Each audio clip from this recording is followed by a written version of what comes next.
കണ്ണുകൾ അടയ്ക്കുക, മറ്റ് ചിന്തകളൊക്കെ ഉപേക്ഷിക്കുക. ചിന്മുദ്ര.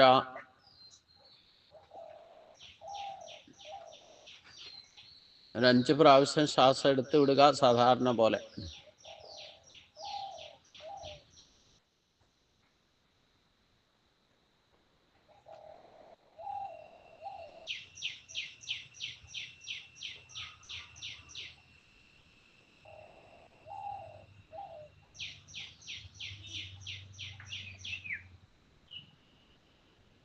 കൈകൾ തൊഴുതു പിടിക്കുക. പഞ്ചപ്രണവം. ഓം ഓം ഓം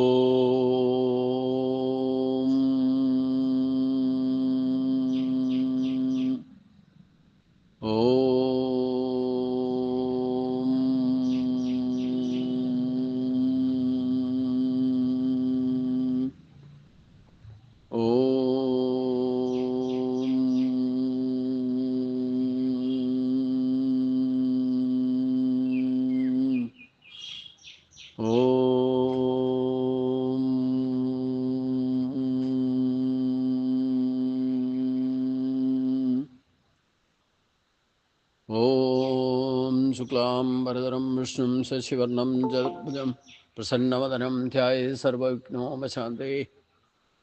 ഓം ഷണ്ഡാകാരം ഭുജഗശയനം പത്മനാഭം സുരേശം വിശ്വാധാരം ഗഗനദർശം മേഘവർണം ശുഭാംഗം ലക്ഷ്മീകാന്തം കമലനയനം യോഗവിദ്യാനഗമ്യം വന്ദേ വിഷ്ണും ഭൈരം സർവലോകൈകനാഥം.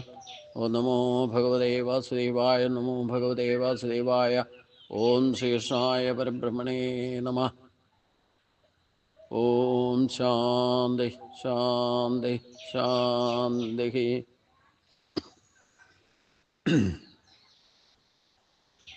കൈകൾ കൊണ്ടും പുറകോട്ടിട്ട തല കുമ്പിട്ട് ഗുരുപ്രണാമം.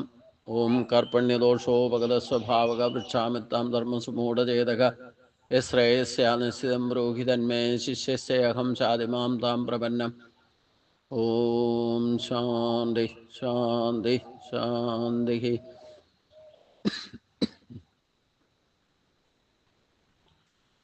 ശ്വാസം എടുത്തുകൊണ്ട് നിവർന്നിരിക്കുക. കൈകൾ രണ്ടും കൂട്ടിത്തിരുമുക. ആ ചൂട് മുഖത്ത് 3 പ്രാവശ്യം പകർന്നു നൽകുക. പിന്നെ ശിരസ്സും ശരീരവും തലോടിക്കൊണ്ട് ചിന്മുദ്രയിലേക്ക് തന്നെ മടങ്ങി വരിക. പതുക്കെ പതുക്കെ കണ്ണുകൾ തുറക്കുക.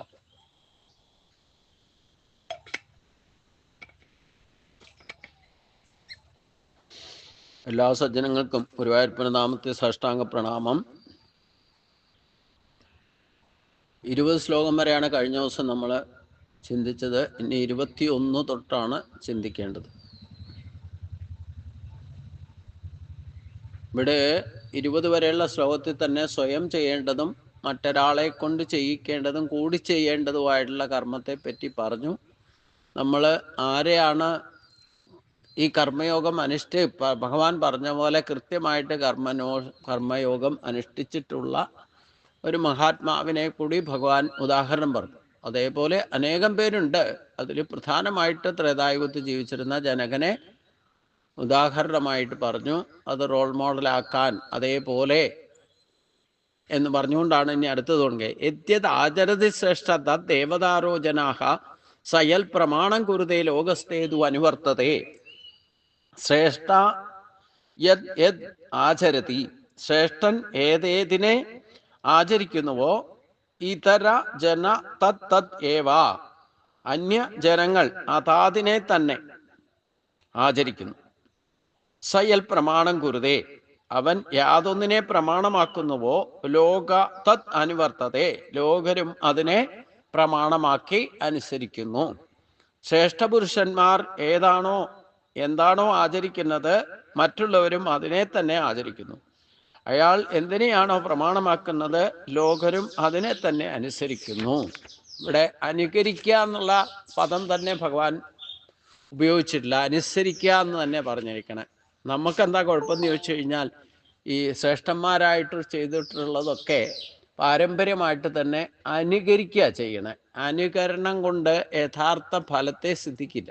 എന്തെങ്കിലുമൊക്കെ ഫലം കിട്ടും, പക്ഷെ ശാശ്വതമായ ഫലം ലഭിക്കണമെങ്കിൽ, ശ്രേയസ് കിട്ടണമെങ്കിൽ ആ ശാസ്ത്രത്തെ തന്നെ പൂർവികരായിട്ടുള്ള ശ്രേഷ്ഠന്മാരായിട്ടുള്ള മഹാത്മാക്കൾ ഏത് ശാസ്ത്രത്തെ പ്രമാണമാക്കിക്കൊണ്ടാണോ അവർ പ്രവർത്തിച്ചിരുന്നത്, കർമ്മയോഗം അനുഷ്ഠിച്ചിരുന്നത്, അതേ മാർഗം അനുസരിക്കാൻ ഭഗവാൻ പറയുന്നു. അത് തന്നെയാണ് പ്രമാണം.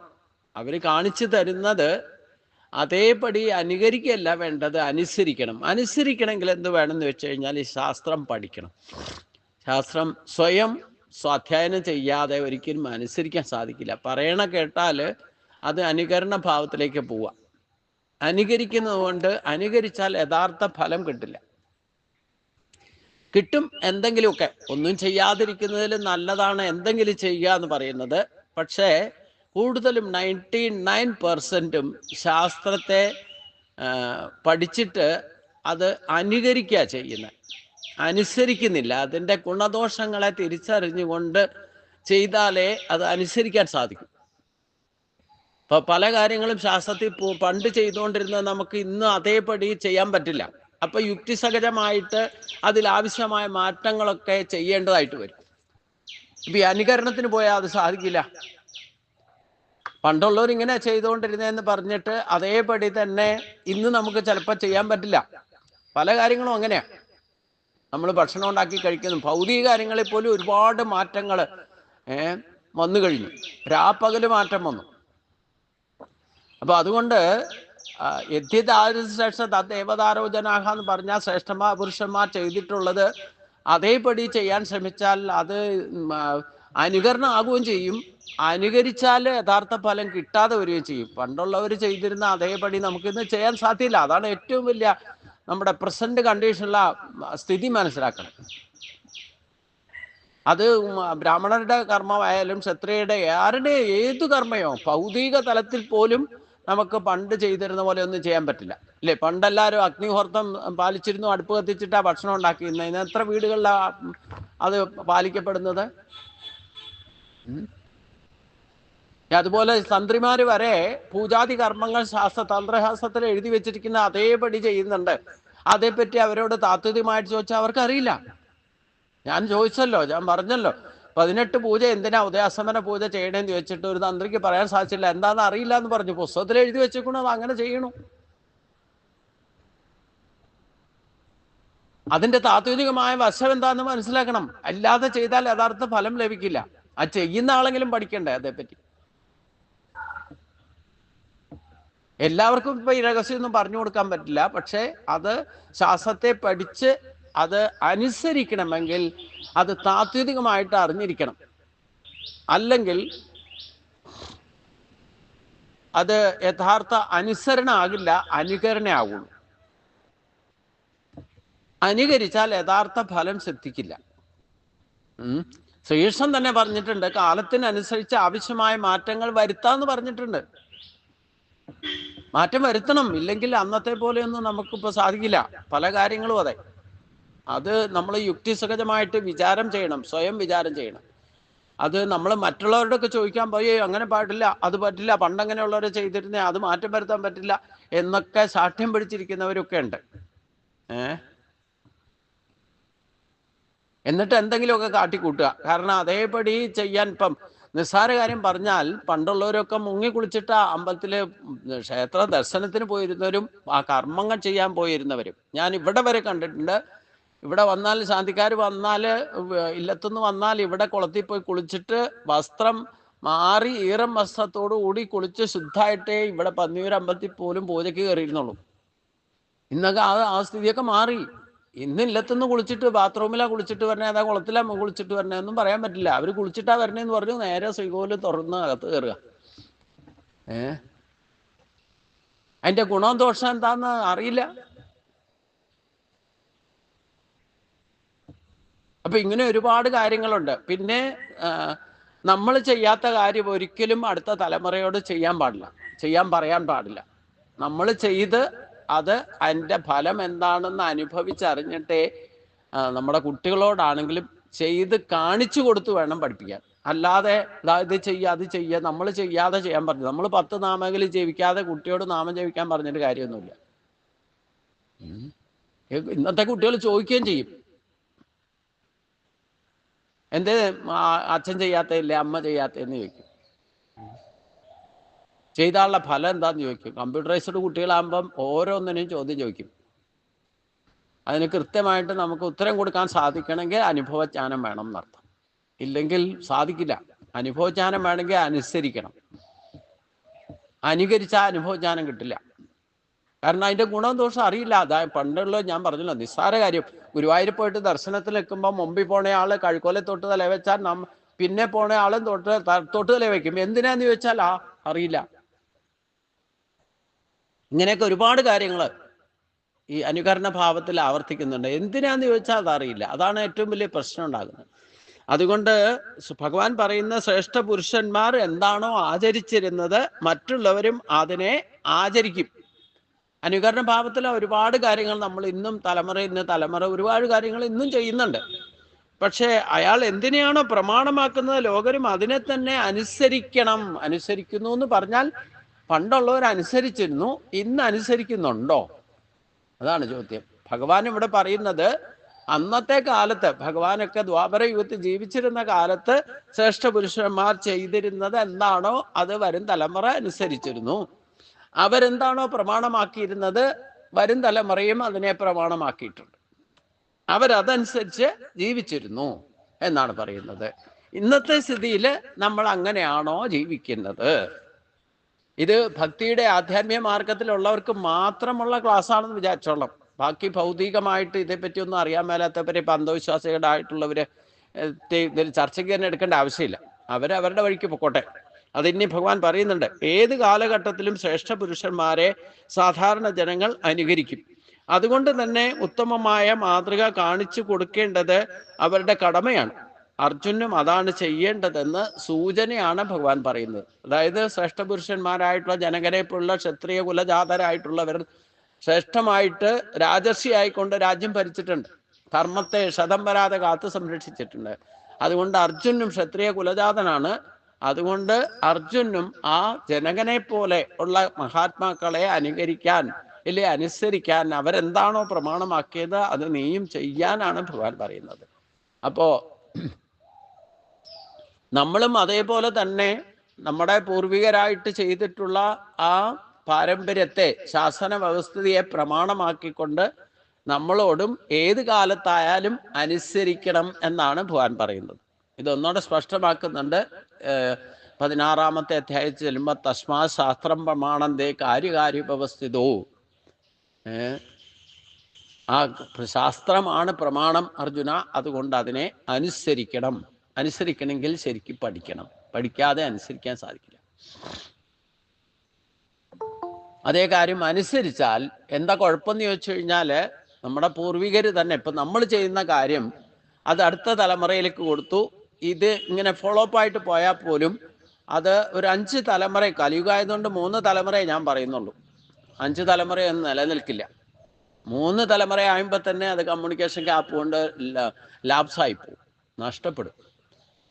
കാരണം അതാ കമ്മ്യൂണിക്കേഷൻ. ഇപ്പം ഞാൻ എൻ്റെ കുട്ടികളെ പഠിപ്പിക്കുന്നത്, ആ കുട്ടികളെ പഠിപ്പിക്കുമ്പോൾ അത് കുറേയൊക്കെ വ്യത്യാസം വരുത്തും. കമ്മ്യൂണിക്കേഷൻ ഗ്യാപ്പ്, കാലത്തിൻ്റെ സ്ഥിതിയും അതിൻ്റെ ആചരണത്തിൻ്റെ വ്യത്യാസങ്ങളും കമ്മ്യൂണിക്കേഷൻ ഗ്യാപ്പും എല്ലാം വന്നിട്ട് കുറേശ്ശെ ലോപിച്ചു പോകും കർമ്മം.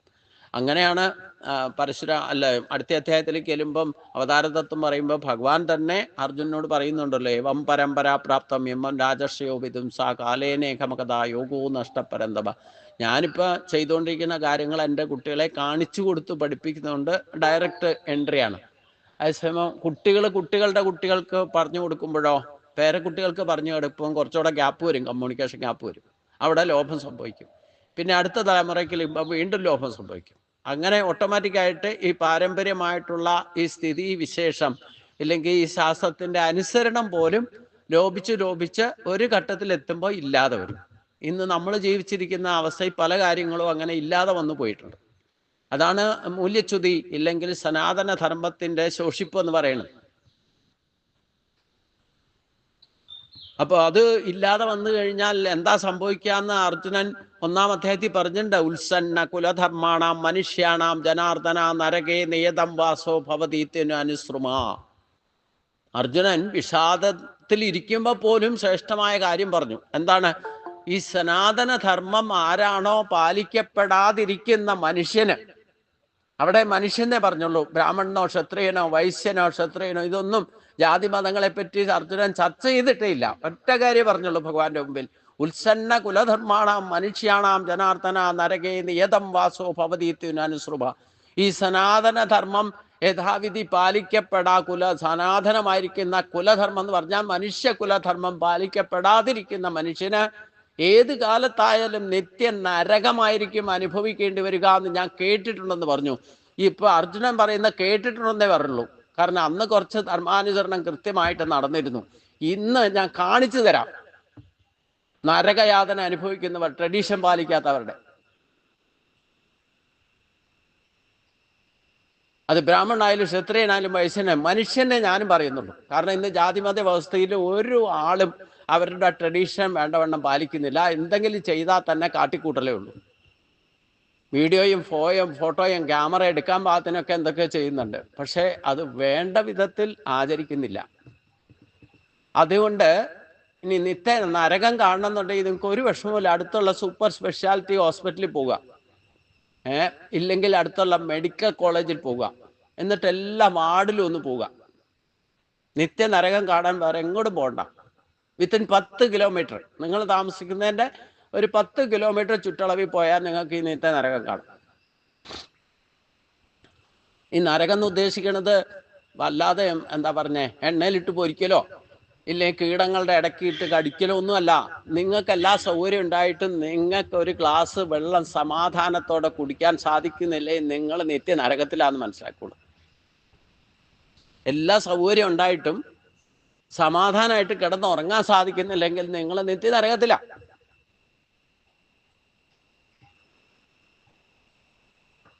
അതുകൊണ്ടാണ് ഇവിടെ ഭഗവാൻ പറഞ്ഞത് ദേവതാരോജനാഹ.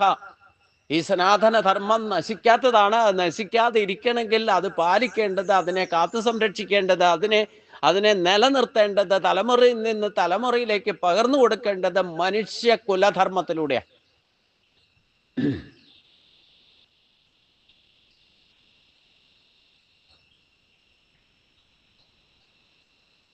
അത് കടമയാണെന്ന് പറയുന്നുണ്ട്. അത് അവരവരുടെ കർമ്മയാണ്. നമ്മൾ ഓരോ കുടുംബത്തിലും നമ്മൾ ഇപ്പൊ ജീവിച്ചിരിക്കുന്നുണ്ടെങ്കിൽ, നമ്മൾ ഇതേപ്പറ്റി എന്തെങ്കിലും അറിയുന്നുണ്ടെങ്കിൽ നമ്മുടെ കടമയാണ് അടുത്ത തലമുറയിലേക്ക് അത് ചെയ്ത് കാണിച്ചു കൊടുക്കാനാണ് ഭഗവാൻ പറയുന്നത്. അല്ലാതെ ഉപദേശിച്ച് നേരെയാക്കാൻ പറയും. ഇവിടെ ക്ലിയർ ക്ലാരിഫൈ ചെയ്ത് തരുന്നുണ്ട്. ആരെ ഉപദേശിച്ച് നേരെയാക്കാൻ ശ്രമിക്കേണ്ടെന്നാണ് ഭഗവാൻ പറഞ്ഞേക്കണം. അത് ഇനി വരുന്നുണ്ട്, ക്ലാരിഫൈ ചെയ്ത് വരും. നമേ പാർത്ഥാസി കർത്തവ്യം തൃഷു ലോകേഷു കിഞ്ചന നാനാ വ്യാപ്തവ്യം വർത്ത ഏവച കർമ്മണി. ഹേ പാർത്ഥ, അല്ലയോ അർജുന, മേ കർത്തവ്യം ന അസ്തി, എനിക്ക് ചെയ്യേണ്ടതായിട്ടൊന്നുമില്ല. ഭഗവാൻ ഇനി ഭഗവാനെ എന്താ പറഞ്ഞേ ഉദാഹരണമായിട്ട് പറയാണ്. ഇപ്പൊ ജനകനെ പറഞ്ഞു, ശ്രേഷ്ഠന്മാരായിട്ടുള്ള മഹാപുരുഷന്മാരെന്താണോ ചെയ്തിരുന്നത് അതിനെ അനുകരിക്കാൻ പറഞ്ഞു, അനുസരിക്കാൻ പറഞ്ഞു, അതിനെ പ്രമാണമാക്കാൻ പറഞ്ഞു. നിങ്ങൾക്ക് പുസ്തകം വായിക്കാൻ അറിയില്ല, അൺപടാണേലും വിരോധമൊന്നുമില്ല. അതുപോലെ ശ്രേഷ്ഠന്മാരായിട്ടുള്ള ചെയ്ത് കാണിച്ച് തന്നിട്ടുള്ളത് അത് അനുസരിക്കാം. ഈ അനുകരിക്കാൻ പോയാൽ എന്താ കുഴപ്പമെന്ന് ചോദിച്ചാൽ ചടങ്ങെന്നുള്ള നിലയിൽ ചെയ്യും. അങ്ങനെ ചെയ്താൽ യഥാർത്ഥ ഫലം കിട്ടില്ല. അത് കാട്ടിക്കൂട്ടലാവും, പണി തീർക്കലാവും. അതുകൊണ്ട് അനുസരിക്കണം. അവര് ചെയ്ത് കാണിച്ചു തരുന്നതിനെ പ്രമാണമാക്കിക്കോളൂ, അതനുസരിക്കൂ. കാരണം ശ്രേഷ്ഠ പുരുഷന്മാർ ഓരോ കാര്യവും തെറ്റായിട്ട് ചെയ്ത് കാണിച്ചു തരില്ല, അത് പഠിപ്പിക്കുകയില്ല നിങ്ങളെ, യാതൊരു സംശയമില്ല കാര്യത്തിൽ. അതുകൊണ്ടാണ് ശ്രേഷ്ഠ പുരുഷന്മാരെന്ന് ഭഗവാൻ എടുത്തു പറഞ്ഞത്. അപ്പോ ഹേ അർജുന, ഭഗവാനെ തന്നെ പറയാ, എനിക്ക് ചെയ്യേണ്ടതായിട്ടൊന്നുമില്ല, എനിക്ക് നേടേണ്ടതായിട്ടുമില്ല. തൃഷു ലോകേഷു, 3 ലോകങ്ങളിലും, അനവ്യാപ്തം അവ്യാപ്തം വ്യാപ്തവ്യം അവാപ്തവ്യം, പ്രാപിക്കേണ്ടതായിട്ടോ പ്രാപിക്കേണ്ടതായിട്ടും ഒന്നുമില്ല. അതായത് അനവാപ്തം അവാപ്തവ്യം, അതായത് പ്രാപിക്കപ്പെടാതായിട്ടും, അതായത് ഭഗവാന് കിട്ടാത്തതായിട്ടൊന്നുമില്ല, ഇനി കിട്ടേണ്ടതായിട്ടൊന്നുമില്ല. കിഞ്ചന, ഒന്നും തന്നെ ഇല്ല. അപി, അതുകൊണ്ട് കർമ്മണി വർത്ത ഏവച, എന്നാലും കർമ്മത്തിൽ ഞാൻ പ്രവർത്തിച്ചുകൊണ്ടിരിക്കും. എനിക്ക് നേടേണ്ടതായിട്ടൊന്നുമില്ല, എനിക്ക് പ്രാപിക്കേണ്ടതായിട്ടുള്ള ഒരു സ്ഥാനവുമില്ല, പ്രത്യേകിച്ച് ഒന്നിനെയും ആശ്രയിക്കേണ്ടതായിട്ടുമില്ല. എന്നിട്ട് ഞാൻ കർമ്മം ചെയ്തുകൊണ്ടിരിക്കുന്നു. ഹേ അർജുന, എനിക്ക് ചെയ്യേണ്ടതായിട്ടൊന്നുമില്ല. 3 ലോകങ്ങളിലും കിട്ടാത്തതായിട്ടും കിട്ടേണ്ടതായിട്ടും ഒന്നുമില്ല. എങ്കിലും ഞാൻ കർമ്മങ്ങളിൽ ഏർപ്പെട്ടുകൊണ്ടിരിക്കുന്നു. എന്തുകൊണ്ട്? ഭഗവാന് നേടാൻ കഴിയാത്തതായിട്ടോ നേടേണ്ടതായിട്ടോ ഒന്നും തന്നെ ഇല്ല. അതിനാൽ തന്നെ ഒന്നും ചെയ്യേണ്ടതായിട്ടൊന്നുമില്ല. എങ്കിലും എപ്പോഴും കർമ്മത്തിൽ ഏർപ്പെട്ടുകൊണ്ട് തന്നെ ഇരിക്കുന്നു. ഭഗവാൻ ഒരു നിമിഷത്തേക്ക് കർമ്മം ചെയ്യില്ല എന്ന് തീരുമാനിച്ചാൽ ഈ പ്രപഞ്ചം മുഴുവൻ നിശ്ചലമായി പോകും, സ്റ്റില്ലായി പോകും. നമുക്ക് ശ്വാസം കിട്ടാതെ വരും, രക്തചംക്രമണം നിൽക്കും, ഈ പ്രപഞ്ചത്തിൽ കാറ്റടിക്കുന്ന നിൽക്കും, വായുവിൻ്റെ ചലനം, അതായത് ഈ ജ്യോതിർഗോളങ്ങളുടെ ചലനം പോലും സ്റ്റക്കായി പോകും. ഒരു നിമിഷം ഭഗവാൻ ഒന്ന് സ്വിച്ച് ഓഫ് ചെയ്താൽ മതി.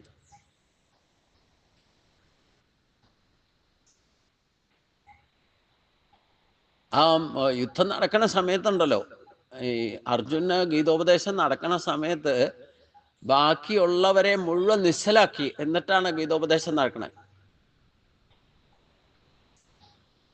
ബാക്കി ആരും കേൾക്കാൻ സമ്മതിച്ചിട്ടില്ല. അവിടെ എന്തോ നടക്കേണ്ടതേ ധർമ്മോത്തർക്കൊക്കെ മനസ്സിലായുള്ളൂ. പക്ഷെ എന്താ പറഞ്ഞതെന്നൊന്നും കേട്ടില്ല. ബാക്കിയൊക്കെ സ്റ്റില്ലായിപ്പോയി. ഭീഷ്മരായിക്കോട്ടെ, രണ്ടുപേരുടെയും മധ്യത്തിലാണ് നിൽക്കണേ, എന്നിട്ടും വേറെ ആർക്കും കേൾക്കാൻ സാധിച്ചിട്ടില്ല. അതൊരു നിമിഷത്തേക്ക് ഒരു കാര്യം ചെയ്യാൻ വേണ്ടിയിട്ട് ഭഗവാൻ സാന്നിധ്യം മാത്രം കൊണ്ട് അങ്ങനെയുള്ള സംവിധാനമൊക്കെ ഉണ്ടാക്കും. ഇപ്പൊ ലോകത്തെ മുഴുവൻ ഭഗവാൻ സ്വിച്ച് ഓഫ് ചെയ്യാം നിമിഷ നേരം കൊണ്ട്. ഭഗവാൻ പറഞ്ഞ എനിക്ക് പ്രത്യേകിച്ച് ഒന്നിനെ ആശ്രയിക്കേണ്ട, കിട്ടേണ്ടതായിട്ടൊന്നുമില്ല, കിട്ടാത്തതായിട്ടൊന്നുമില്ല, എന്നാലും ഞാൻ നിരന്തരം കർമ്മം ചെയ്തുകൊണ്ടായിരിക്കണം, ഇല്ലെങ്കിൽ പ്രപഞ്ചം ചലിക്കില്ല. അഥവാ ഞാൻ കർമ്മം ചെയ്യാതിരുന്നാൽ എന്താ സംഭവിക്കുക? അതും കൂടെ ഭഗവാൻ പറയാണ്. യദീഹ അഹം ന വർത്തേയം ജാതു കർമ്മണ്യതീന്ദ്രിത മമ വർത്താനുവർത്തന്തേ മനുഷ്യ പാർത്ഥ സർവസഖ. ഹീ പാർത്ഥ, എന്തുകൊണ്ടെന്നാൽ അല്ലയോ അർജുന, അഹം ചാതു അതീന്ദ്രിത, ഞാൻ ഒരിക്കലെങ്കിലും മടികൂടാതെ കർമ്മണി ന വർത്തേയം യതി, കർമ്മത്തിൽ ഏർപ്പെടാതിരുന്നാൽ, മനുഷ്യ സർവശക, മനുഷ്യർ എല്ലാ പ്രകാരത്തിലും മമ വർത്തമ അനുവർത്തന്തേ, എൻ്റെ വഴി തന്നെ പിന്തുടരും. നമ്മൾ ഓട്ടോമാറ്റിക്കായിട്ട് ഈ ഭഗവാന്റെ സ്വഭാവത്തോടു കൂടിയാണ് ജനിച്ചേക്കണം. നമ്മൾ ഇനി എത്ര നിരീശ്വരവാദിയോ യുക്തിവാദിയോ ഭക്തിവാദിയോ ആരും ആയിക്കോട്ടെ, മനുഷ്യൻ പ്രത്യേകിച്ചും, പ്രകൃതിയിലെ ബാക്കിയെല്ലാം ഈശ്വരൻ്റെ കൺട്രോളിൽ, ഈശ്വരൻ എന്താ അത് നിശ്ചയിച്ചു വെച്ചേക്കാൻ, നേച്ചർ അനുസരിച്ച് ബാക്കിയുള്ളതൊക്കെ പ്രവർത്തിക്കും. പക്ഷെ ഈ മനുഷ്യന് മാത്രമാണ് വിശേഷ ബുദ്ധിയൊക്കെ ഉള്ളൂ. എത്ര വിശേഷ ബുദ്ധിയുണ്ട്, എന്തൊക്കെ കണ്ടുപിടുത്തം നടത്തിയാലും ഈ ഭഗവാന്റെ സ്വഭാവത്തോട് അല്ലാതെ ഒരിക്കലും ആർക്കും ഒരു നിമിഷം പോലും ജീവിക്കാൻ പോലും സാധ്യമല്ല, ചലിക്കാൻ സാധ്യമല്ല. സൂര്യചന്ദ്രാദി നക്ഷത്ര ഗോളങ്ങളും പക്ഷി മൃഗാദികളും സസ്യലതാദികളും എന്ന് പറഞ്ഞാൽ എല്ലാം സഹയജ്ഞ ഭാവനാസഹിതമായിട്ട് സൃഷ്ടിച്ചേക്കണമെന്ന് ഇതിനു മുമ്പ് തന്നെ ഭഗവാൻ പറഞ്ഞിട്ടുണ്ട്. അപ്പം അതില്ലാതെ ഒരു നിമിഷം ഈ 3 ലോകത്തെയും നിലനിർത്താൻ സാധ്യമല്ല. അതുകൊണ്ട് ഭഗവാൻ എങ്ങാനും ഒരു നിമിഷത്തേക്ക് മടി പിടിച്ചിട്ട് കർമ്മം ചെയ്യാതിരുന്നാൽ അതേ സ്വഭാവം നമ്മളും കാണിക്കുന്ന ഭഗവാൻ പറഞ്ഞു. അല്ലെങ്കിൽ തന്നെ ഭഗവാന്റെ സ്വഭാവം തന്നെ നമുക്കും, അല്ലേ? അറിഞ്ഞോ അറിയാതെയോ എന്തെങ്കിലും ചെയ്യുന്നുണ്ടെങ്കിൽ ഭഗവാന്റെ ആ ശക്തി ഇല്ലെങ്കിൽ നമുക്ക് പ്രവർത്തിക്കാൻ സാധ്യമല്ല. അപ്പം 50% ദൈവിക സമ്പത്ത് ഉപയോഗിച്ച് തന്നെയാണ് ഒരു നിരീശ്വരവാദിയും ഒരു യുക്തിവാദിയും ഒരു ഭക്തിവാദിയും ഒക്കെ ജീവിക്കുന്നത്. അത് ബ്രാഹ്മണനായാലും ക്ഷത്രിയനായാലും വൈശ്യനായാലും. നമുക്കിപ്പോൾ മനുഷ്യരുടെ കാര്യം മാത്രം ചിന്തിച്ചാൽ മതി, ബാക്കിയൊക്കെ ആ സിസ്റ്റമാറ്റിക് ആയിട്ട് അത് അതേപടി പ്രകൃതിയുടെ ഗുണങ്ങളെ കൊണ്ട് അതനുസരിച്ച് പ്രവർത്തിക്കും. ഇപ്പോൾ സൂര്യചന്ദ്രാദി നക്ഷത്ര ഗോളങ്ങളൊക്കെ അതിൻ്റെതായ സ്വഭാവത്തിൽ സ്വയം ചലിക്കുകയും പ്രദക്ഷിണം, അതിനെ മറ്റൊരു സൂര്യനെ പ്രദക്ഷിണം വയ്ക്കുകയും കൃത്യമായ ഭ്രമണപഥം വിടാതെ കൃത്യമായിട്ട് പ്രവർത്തിക്കുന്ന ഈ സൂര്യചന്ദ്രാദി ഗ്രഹനക്ഷത്രങ്ങളൊക്കെയാണ്. മനുഷ്യനാ ചിലപ്പോൾ പാത വിട്ടിട്ട് അവൻ്റെ ഭ്രമണപഥത്തിൽ നിന്നൊക്കെ തെറ്റിയിട്ട് നടക്കുക. അതിൻ്റെ കൺസിക്വൻസീസ് അനുഭവിക്കുന്നത് മനുഷ്യൻ തന്നെയാണ്. നമ്മൾ റൂട്ട് തെറ്റി നടന്നാൽ അതിൻ്റെ ഫലം അനുഭവിക്കുന്നത് നമ്മൾ തന്നെയാണല്ലോ. വഴി തെറ്റുന്ന ആർക്കാ? അപ്പം അതുകൊണ്ട് ഞാൻ അലസമായി ഒരിക്കലെങ്കിലും കർമ്മത്തിൽ വ്യാപരിക്കാതെ ഏർപ്പെടാതിരുന്നാൽ മനുഷ്യരും എല്ലാവിധത്തിലും എൻ്റെ വഴി തന്നെ പിന്തുടരും. നിസ്സാര കാര്യം ഞാൻ പറയാം. ഞാൻ ഇത് കമ്പയർ സ്റ്റഡി നടത്താറുണ്ട്. ഇപ്പം ഈ എന്താ പറഞ്ഞ യമനിയമങ്ങൾ എന്ന് പറഞ്ഞിട്ട് ഒരു ഈശ്വരൻ്റെ ഒരു ബയലമുണ്ട്. നമ്മൾ ജീവിക്കേണ്ട അഷ്ടാംഗ യോഗത്തിലെ ആദ്യത്തെ സ്റ്റെപ്പാണ് യമനിയമങ്ങൾ പാലിക്കുക എന്ന് പറയുന്നത്. അത് ശരിക്കും നമ്മൾ പാലിക്കേണ്ട റൂൾസ് ആൻഡ് റെഗുലേഷൻസ് ആണ്. സ്വഭാവശുദ്ധി നിലനിർത്താൻ വേണ്ടിയിട്ട്, അല്ലെ സ്വഭാവശുദ്ധി ആർജിക്കാൻ വേണ്ടിയിട്ട് ഈശ്വരൻ അല്ലെങ്കിൽ അഷ്ടാംഗ യോഗമൊക്കെ, യോഗ പരിശീലനമൊക്കെ ചെയ്യുമ്പം അത് ആദ്യം പരിശീലിപ്പിക്കും ഗുരുക്കന്മാർ. അത് ആ സ്വഭാവ ഗുണങ്ങൾ നമ്മളിൽ ഉണ്ടാകണം. അത് ഉണ്ടായാൽ മാത്രമേ അടുത്ത സ്റ്റെപ്പിലേക്ക്, അടുത്ത യോഗത്തിലേക്ക് പോകാൻ പറ്റൂ. അപ്പം ഇതേപോലെ നമ്മൾ പ്രൈവറ്റായിട്ട് അല്ലെങ്കിൽ ഭൗതിക തലത്തിൽ ഒരു ഓഫീസിൽ വർക്ക് ചെയ്യേണ്ട, ഏതെങ്കിലും ഡിപ്പാർട്ട്മെൻറ്റിൽ വർക്ക് ചെയ്യേണ്ടതെന്ന് വിചാരിച്ചു. ആ ഡിപ്പാർട്ട്മെൻറ്റിൽ വർക്ക് ചെയ്യാൻ വേണ്ടിയിട്ട് ഒരു റൂൾസ് ആൻഡ് റെഗുലേഷൻസ് ഉണ്ടാകും. അത് തെറ്റിക്കാതിരിക്കാൻ ജീവനക്കാർക്ക് സ്ട്രിക്റ്റ് ആയിട്ട് ഇൻസ്ട്രക്ഷൻസ് ഉണ്ട്, അല്ലേ? അത് തെറ്റിച്ചാലോ പിടിക്കപ്പെട്ടാൽ പണിഷ്മെന്റ് കിട്ടും. അപ്പം അതിൽ തന്നെ നമ്മൾ മാറ്റം വരുത്തും. എങ്ങനെയാണെന്ന് വെച്ച് കഴിഞ്ഞാൽ, ഇപ്പോൾ ഞാൻ പോസ്റ്റ് ഓഫീസിൽ പോസ്റ്റ് മാസ്റ്ററായിട്ട് വർക്ക് ചെയ്യുമ്പം റൂൾസ് ആൻഡ് റെഗുലേഷൻ അനുസരിച്ചുകൊണ്ട് ഒരു ഫോമും പോസ്റ്റ് ഓഫീസിലുള്ള പോസ്റ്റ് മാസ്റ്ററോ ഇല്ലേ സ്റ്റാഫോ പബ്ലിക്കിന് ഫില്ല് ചെയ്ത് കൊടുക്കുക. അവനവൻ്റെ ഹാൻഡ് റൈറ്റിംഗ് വരാൻ പാടില്ല. ഇതൊരു ബയലോയാണ്, സ്റ്റാൻഡിങ് ഇൻസ്ട്രക്ഷനാണ്. ഒരു കാരണവശാലും നമ്മുടെ ഹാൻഡ് റൈറ്റിങ് ഒരു ഫോം എഴുതി കൊടുക്കാൻ പാടില്ല എന്നുണ്ട്. എനിക്ക് പരിചയമുള്ള ഒരാൾ വന്നാൽ, ഇല്ലെങ്കിൽ എനിക്ക് വേണ്ടപ്പെട്ട ഒരാൾ വന്നു കഴിഞ്ഞാൽ ഞാൻ ഈ ബയലൊക്കെ തെറ്റിക്കും. ഒന്നുകിൽ ഞാൻ തന്നെ എഴുതി കൊടുക്കും, ഇല്ലെങ്കിൽ നമ്മുടെ സ്റ്റാഫിനെ കൊണ്ട് ഇതൊന്നും എഴുതി കൊടുക്കും കേട്ടോ, എനിക്ക് വേണ്ടപ്പെട്ട ആളാന്ന് പറയും, അല്ലേ? എന്നാൽ എനിക്ക് പരിചയമില്ലാത്ത ഒരാൾ വന്നാലോ, അപ്പോൾ നിയമം പറയും, നിങ്ങൾ പുറത്തെവിടെയെങ്കിലും പോയിട്ട് എഴുതിക്കൊണ്ടുവരും. ഗവൺമെന്റ് എന്തിനാ ഈ നിയമം, സ്റ്റാൻഡിംഗ് ഇൻസ്ട്രക്ഷൻ വച്ചിരിക്കുന്നതെന്ന് വെച്ച് കഴിഞ്ഞാൽ, നമ്മുടെ ഹാൻഡ് റൈറ്റിംഗ് ഉപയോഗിച്ചിട്ട് എന്തെങ്കിലും അതിൽ പ്രശ്നങ്ങളുണ്ടായാൽ, ഫ്രോഡോ അല്ലെങ്കിൽ അങ്ങനെ എന്തെങ്കിലും മിസ്അപ്രൊപ്പറേഷനോ കണ്ടുപിടിച്ചാൽ, നമ്മുടെ ഹാൻഡ് റൈറ്റിംഗ് വെച്ചിട്ട് ആരാ ഇത് എഴുതിയെന്ന് കണ്ടുപിടിക്കും. അത് ഹൈദരാബാദിലൊക്കെ ഉണ്ട്. നമ്മുടെ ഉപ്പ് ഹാൻഡ് റൈറ്റിംഗ് ഒക്കെ നോക്കിയിട്ട് വിദഗ്ധരുണ്ട്, അതിൽ കണ്ടുപിടിക്കും ആരുടെ ഹാൻഡ് റൈറ്റിംഗ് ആണെന്ന് കണ്ടുപിടിക്കും. അപ്പോൾ അതിൽ പെടാതിരിക്കാൻ വേണ്ടിയിട്ട്, നമ്മുടെ സെക്യൂരിറ്റിക്ക് വേണ്ടിയിട്ട് ആ ഗവൺമെൻറ് സ്റ്റാൻഡിംഗ് ഇൻസ്ട്രക്ഷൻ തന്നിരിക്കുന്നത്, നിങ്ങൾ ആരുടെയും നിങ്ങളുടെ ഹാൻഡ് റൈറ്റിംഗ് കൊണ്ട് ഒരു ഫോമും ഫില്ലപ്പ് ചെയ്ത് കൊടുക്കാൻ പാടില്ല. പക്ഷേ നമ്മൾ ആ ബയലൊക്കെ തെറ്റിക്കും. നമുക്ക് വേണ്ടപ്പെട്ടവർ വന്നാൽ നിയമമൊക്കെ കാറ്റിപ്പറത്തിക്കൊണ്ട് നമ്മൾ അവർക്ക് വേണ്ടിയിട്ട് ഫേവർ ചെയ്യും, ഇല്ലേ? ഇവിടെ ഈശ്വര നിയമം ഇതേപോലെ തന്നെയാണ്. ഈശ്വര നിയമങ്ങളും ശാസന വ്യവസ്ഥയുണ്ട്. ആ ശാസന വ്യവസ്ഥിതി അനുസരിച്ച് സ്ട്രിക്റ്റായിട്ട് സ്റ്റാൻഡിംഗ് ഇൻസ്ട്രക്ഷൻ ഉണ്ട്. ഈശ്വര സാക്ഷാത്കാരത്തിന് വേണ്ടിയിട്ട്, ഇല്ലെങ്കിൽ ഈശ്വരനെ പ്രാപിക്കാൻ വേണ്ടിയിട്ട്, ഈശ്വരീയ ഗുണങ്ങളെ ഉപയോഗിക്കാൻ വേണ്ടിയിട്ട് ഇന്നതൊക്കെ ചെയ്യണം, ഇന്ന രീതിയിൽ ചെയ്യണം, സ്വഭാവം ഇത്തരത്തിൽ ശുദ്ധീകരിക്കണം, അതിന് നിയമങ്ങൾ തന്നെ പറഞ്ഞിട്ടുണ്ട്. അപ്പം അത് നമ്മൾ കൃത്യമായിട്ട് പാലിച്ചാൽ സനാതന ധർമ്മത്തിൻ്റെ നിലനിൽപ്പാണ്. അതുകൊണ്ട് അത് നമ്മുടെ സൗകര്യം അനുസരിച്ച് തെറ്റിച്ചാലോ നമുക്ക് യഥാർത്ഥത്തിലുള്ള ലക്ഷ്യത്തിൽ എത്താൻ സാധിക്കില്ല എന്നർത്ഥം. അത് ഈശ്വരൻ സ്വയം പ്രവർത്തിക്കുന്നത് ഈ നിയമത്തിൻ്റെ സ്റ്റാൻഡിംഗ് ഇൻസ്ട്രക്ഷൻ അനുസരിച്ചു കൊണ്ട് തന്നെയാണ്. അതാണ് ഭഗവാൻ ഇവിടെ പറഞ്ഞത്. എനിക്ക് കിട്ടേണ്ടതായിട്ടൊന്നുമില്ല, നേടേണ്ടതായിട്ടൊന്നുമില്ല, എനിക്ക് ആരെ ആശ്രയിക്കണ്ട, എന്നിട്ട് ഞാൻ നിരന്തരം ആ കർമ്മ ചെയ്തുകൊണ്ടിരിക്കണം. അങ്ങനെ കർമ്മം ചെയ്തുകൊണ്ടിരിക്കുന്നത് കൊണ്ട് തന്നെ ഈ പ്രപഞ്ചം നിലനിൽക്കുന്നുണ്ട്. ഭഗവാൻ എങ്ങാനും അതിൽ ഉഴപ്പിയാൽ അതേ ഉഴപ്പല്ലേ നമ്മളും കാണിക്കും. ഇപ്പോൾ ഒരു ഓഫീസിലിരിക്കുന്ന ആള്, അതിൻ്റെ തലപ്പത്തിരിക്കുന്ന ആള്, സൂപ്പർവൈസർ തന്നെ നിയമം തെറ്റിച്ചാൽ അതിൻ്റെ താഴെയുള്ളവരും തെറ്റിക്കാൻ തുടങ്ങും. ഒരാൾ കൈക്കൂലി വാങ്ങിയാൽ ബാക്കിയുള്ളവർ വാങ്ങാൻ അത് പ്രേരണയാവും. അതേപോലെ തന്നെ ഇതും നമ്മൾ ഭൗതിക തലത്തിൽ ചിന്തിച്ചാൽ പോലും ഒരു കണക്കിന് ഇപ്പം നമ്മൾ പാർലമെന്റിലോ നിയമസഭയിലോ പാസ്സാക്കുന്ന ഒരു നിയമം, അത് തെറ്റിക്കുന്നവർ ആ നിയമം ഉണ്ടാക്കിയവർ തന്നെയായിരിക്കും. ആദ്യം തെറ്റിക്കുന്ന അവരായിരിക്കും. പിന്നെ ജനങ്ങളിലേക്ക് വരുമ്പോൾ തെറ്റിക്കുന്നതിൽ എന്താ അത്ഭുതമുള്ളത്?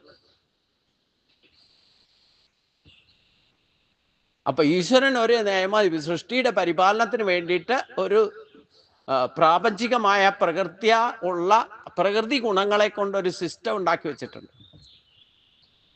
അത് ശാസ്ത്രവിധി പ്രകാരം ആചാരാനുഷ്ഠാനങ്ങൾ അനുസരിച്ചാൽ മാത്രമേ അതിന് ക്ഷതം കൂടാതെ നിലനിർത്താൻ സാധിക്കൂ. അതിനെയാണ് സനാതനധർമ്മം എന്ന് പറയുന്നത്.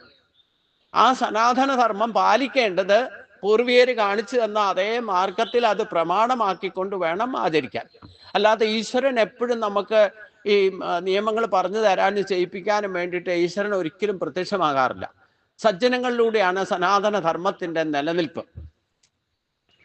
അതുകൊണ്ടാണ് ഭഗവാൻ പറയുന്നത്, ശ്രേഷ്ഠന്മാരായിട്ടുള്ളവർ ചെയ്തത് നിങ്ങൾ കണ്ടുപഠിച്ചിട്ടോ ഇല്ലെങ്കിൽ അവരെ പ്രമാണമാക്കിയിട്ട് അത് അതേപടി അനുസരിക്കണം.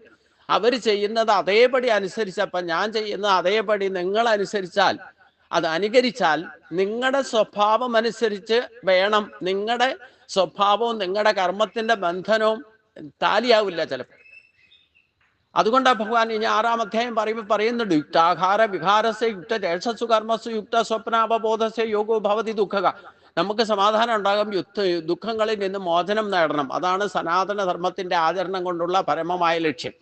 അത് സാധിക്കണമെന്നുണ്ടെങ്കിൽ നമ്മുടെ സ്വഭാവം അനുസരിച്ച്, നമ്മുടെ ആരോഗ്യമനുസരിച്ച്, നമ്മുടെ പരിതസ്ഥിതി അനുസരിച്ച് നമ്മൾ അതിനെ ഈ ശ്രേഷ്ഠന്മാർ കാണിച്ചു തന്നിട്ടുള്ള മാർഗത്തെ യുക്തി വിചാരം ചെയ്തുകൊണ്ട് നമ്മൾ ഈ കാര്യത്തിൽ എങ്ങനെ സ്റ്റാൻഡ് എടുക്കണം, എങ്ങനെയാണ് ഇത് ആചരിക്കേണ്ടത് എന്ന് സ്വയം തീരുമാനിച്ച് ചെയ്യാനുള്ള സ്വാതന്ത്ര്യം ഭഗവാൻ നൽകിയിട്ടുണ്ട്. അതാണ് യമനിയമങ്ങളുടെ നിലനിൽപ്പിൻ്റെ ഉദ്ദേശ ലക്ഷ്യവും. അത് കൃത്യമായിട്ട് നമ്മളെല്ലാവരും ഒരേപോലെ പാലിക്കാൻ തുടങ്ങാൽ നമ്മളൊക്കെ ഒരു ഘട്ടം കഴിഞ്ഞാൽ ഒരേ അഭിപ്രായം, മച്ചിത്ത മദ്ഗതപ്പാണ് ബോധയന്ത പരസ്പരം എന്നുള്ള അവസ്ഥയിലേക്ക് എത്തും. പിന്നെ അഭിപ്രായ സമന്വയം ഉണ്ടാവും, പിന്നെ ഐക്യമത്യം. കൂടി ചെയ്യേണ്ട കർമ്മമൊക്കെ കൃത്യമായിട്ട് ചെയ്യണമെങ്കിൽ ഈ ഒരു ലെവലിലേക്ക് എത്തണം, അപ്പോഴേ സാധിക്കൂ. അപ്പോൾ ഭഗവാൻ ഈ നിയമങ്ങൾ തെറ്റിച്ചില്ലെങ്കിൽ, ഇത് വേണ്ടവണ്ണം ചെയ്യാതെ ഇരുന്നാൽ നമ്മളും ഭഗവാനിൽ നിന്നും ഉണ്ടായിട്ടുള്ളത് കൊണ്ട് പാരമ്പര്യമായിട്ട് ഭഗവാന്റെ സ്വഭാവം നമുക്കും ഉണ്ടെന്നർത്ഥം. 50% ദൈവിക സമ്പത്ത് എന്ന് പറയുന്നത് ആ സ്വഭാവത്തിൽ അധിഷ്ഠിതമാണ്. ഈശ്വരീയ ഗുണങ്ങളാണ്, 26 ഗുണങ്ങളാണ് ദൈവിക സമ്പത്ത് എന്ന് പറയുന്നത്.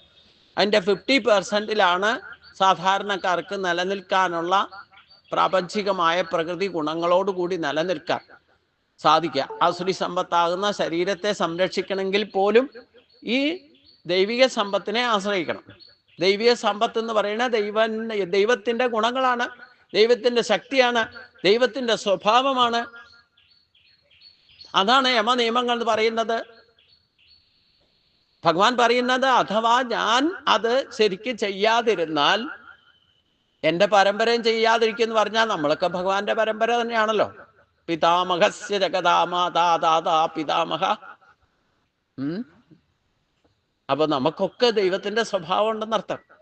അതിനെ 10-ാം അധ്യായത്തിലേക്ക് ചെല്ലുമ്പോൾ ഏത് തരത്തിലുള്ള ഭാവം നമ്മൾ പ്രകടമാകുന്നുണ്ടെങ്കിൽ എന്നിൽ നിന്നുണ്ടാകുന്ന ഭാവങ്ങളാണെന്ന് പറയുന്നുണ്ട്. അതായത് നമ്മുടെ സ്വഭാവം ഭഗവാനിൽ നിന്ന് തന്നെ ഉണ്ടായിട്ടുള്ളതാണ് എന്നർത്ഥം. നമുക്ക് തിരിച്ചറിയാൻ പറ്റാതിരിക്കുന്നത് എന്തുകൊണ്ടാ? നമ്മൾ മായപ്പെട്ടിട്ടാ. അപ്പൊ അതുകൊണ്ട് മനുഷ്യരും എല്ലാ വിധത്തിലും എൻ്റെ വഴി തന്നെ പിന്തുടരും. അതൊന്നോടെ സ്പഷ്ടമാക്കാണ്. ഉത്സീതേ ഇരുമേ ലോക ന കുര്യാം കർമ്മചേതകം സങ്കരസ്യ ച കർത്താസ്യാം ഉപഹന്യാമിമാ പ്രജ. അഹം കർമ്മ ന കുര്യാം ചേത്. ഞാൻ കർമ്മം ചെയ്യുന്നില്ല എങ്കിൽ ഇമ ലോകാം ഉത്സീതേയു. ഉത്സീതേയു എന്ന് പറഞ്ഞാൽ ഈ ലോകങ്ങൾ നശിച്ചു പോകും. സങ്കരസ്യ ച കർത്താസ്യാം. ഞാൻ സങ്കരസിന്റെ കർത്താവാണ്. ഇമേ പ്രജ ഉപഹന്യാം. ഈ പ്രജകളെ നശിപ്പിക്കുന്നതിനാവുകയും ചെയ്യും. ആരാണോ സൃഷ്ടിച്ചത് ആ ഭഗവാൻ തന്നെ എല്ലാവരെയും നശിപ്പിക്കുന്നവനായിട്ട് മാറും. കാലത്തിന് മുമ്പ് തന്നെ നശിപ്പിക്കാനാവുന്നു, ഉണ്ടായ ഉടനെ തന്നെ നശിപ്പിക്കുന്ന അവസ്ഥയിലേക്ക് എത്തും. അതിന് നല്ല അവസ്ഥാത്രയം സംഭവിക്കാനൊന്നും സംഭവിക്കില്ല എന്നർത്ഥം. അപ്പോൾ ഭഗവാൻ തന്നെ സൃഷ്ടിച്ചു, ഭഗവാൻ തന്നെ അതിനെ നശിപ്പിക്കുന്നവനായിട്ട്. ഭഗവാൻ തന്നെ അല്ല. നമ്മളിപ്പോൾ സംഹാരം നടക്കുക എന്ന് പറഞ്ഞാൽ, നമ്മുടെ മരണം നടക്കുക എന്ന് പറയണേ, നമ്മളുടെ കർമ്മത്തിൻ്റെ ഗതി അനുസരിച്ച് കർമ്മം എപ്പോൾ അവസാനിക്കുന്നോ, ഈ ശരീരം കൊണ്ട് ചെയ്യേണ്ട കർമ്മം അവസാനിച്ചാൽ അപ്പോൾ ഈ ശരീരം ഇല്ലാതെ വരും. അത് നാച്ചുറലി ഉണ്ടാകുന്ന മരണമാണ്. അഥവാ ഭഗവാൻ കർമ്മം ചെയ്യാതിരുന്നാൽ നമ്മളൊക്കെ അല്ലാതെ തന്നെ നശിച്ചു.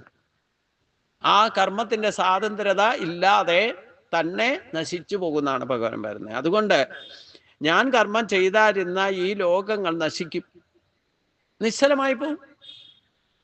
ഞാൻ സങ്കരത്തിന്റെ സമ്മിശ്രാവസ്ഥയുടെ കലർപ്പിന്റെ കർത്താവായിത്തീരും. ഈ പ്രജകളെ നശിപ്പിക്കുന്നവനാകും. അപ്പോൾ വളരെ സിസ്റ്റമാറ്റിക് ആണ് സൂര്യചന്ദ്രാധിപം, നക്ഷത്രഗോളങ്ങള്, സസ്യലതാദികള്, പക്ഷി മൃഗാദികള്, 84 ലക്ഷം തരം ജീവജാലങ്ങള് ഇൻക്ലൂഡിങ് മനുഷ്യര്, ഇവരൊക്കെ പ്രവർത്തിക്കുന്നതിന് അവരവരുടെ സ്വഭാവം അനുസരിച്ച് പ്രകൃതി ഗുണങ്ങളുടെ സ്വാധീനത്താൽ അവർക്കെല്ലാം അവസ്ഥാത്രയം സംഭവിച്ചുകൊണ്ടിരിക്കുന്നുണ്ട്, നിമിഷം സംഭവിച്ചുകൊണ്ടായിരിക്കണം. അഥവാ ഭഗവാന്റെ പ്രവർത്തനത്തിന്റെ സ്വിച്ച് അങ്ങോട്ട്, ആ മിഷന്റെ സ്വിച്ച് ഓഫ് ചെയ്താൽ പിന്നെ എല്ലാം സ്റ്റില്ലായി പോകും, എല്ലാം നശിച്ചു പോകും എന്നാണ് ഭഗവാൻ പറഞ്ഞത്.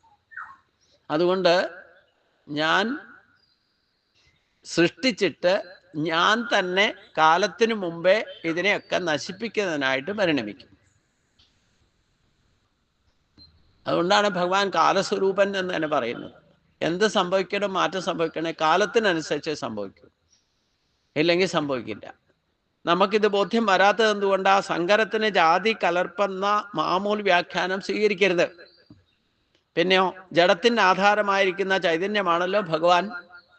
ആ ചൈതന്യം അധിഷ്ഠാനമായി തുടർച്ചയായിട്ട് വർത്തിക്കുന്നില്ലെങ്കിൽ പ്രപഞ്ച സംവിധാനം ആകെ താറുമാറായി നശിക്കുകയും ചെയ്യും.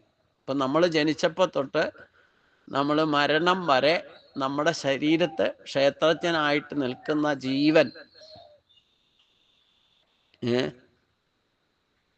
ഈ ജഡമായി പോകുന്ന ശരീരത്തെ ചൈതന്യവത്താക്കി നിർത്തുന്നത് ഈ ജീവനാണ്. ഇത് ഭഗവാൻ തന്നെയാണ്. ആത്മാവ് തന്നെയാണ് പരമാത്മാവ്. ഈ ചൈതന്യം അധിഷ്ഠാനമായി തുടർച്ചയായിട്ട് ജനനം മുതൽ മരണം വരെ നമ്മളിൽ പ്രവർത്തിക്കുന്നില്ലെങ്കിൽ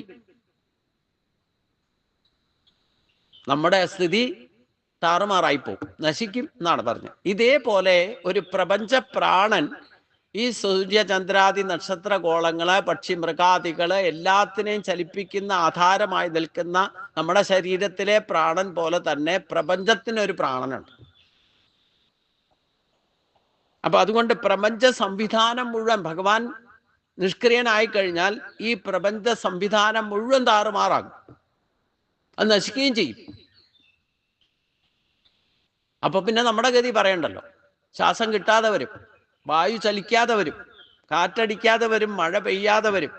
ഈ പ്രപഞ്ച സൂര്യചന്ദ്രാദി നക്ഷത്ര ഗോളങ്ങളൊന്നും അതിൻ്റെ ഭ്രമണമതത്തിൽ ടപ്പായി പോകും, ഒന്നും പ്രവർത്തിക്കില്ല എന്നർത്ഥം.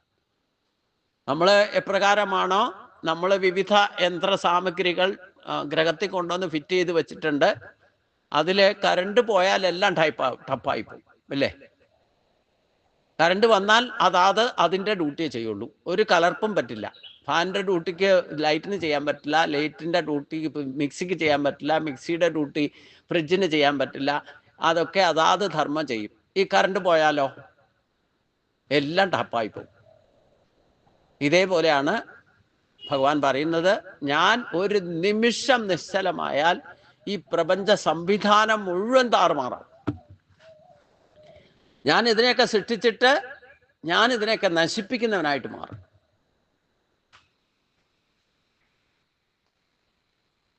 അങ്ങനെ ഭഗവാൻ ഒരിക്കലും ചെയ്യില്ല എന്നാണ് പറഞ്ഞത്. അതുകൊണ്ട് കാരണം നഹി കച്ചിക്ഷണം അഭിജാതദുഷ്ടത്തെ കർമ്മം. ഒരു സൃഷ്ടികാലം ആരംഭിച്ചാൽ അത് ആ സൃഷ്ടികാലം പൂർത്തിയാകുന്നത് വരെ അനസ്യൂതം ചലിച്ചുകൊണ്ടിരിക്കും. അതിനാണ് സക്ത കർമ്മണ്യ വിദ്വാംസ യഥാ കുർവന്തി ഭാരത കുര്യാം ദ്വിതാം തഥാസക്ത ചികേഷു ലോക സംഗ്രഹ. ഭാരത, ഹേ അർജുന,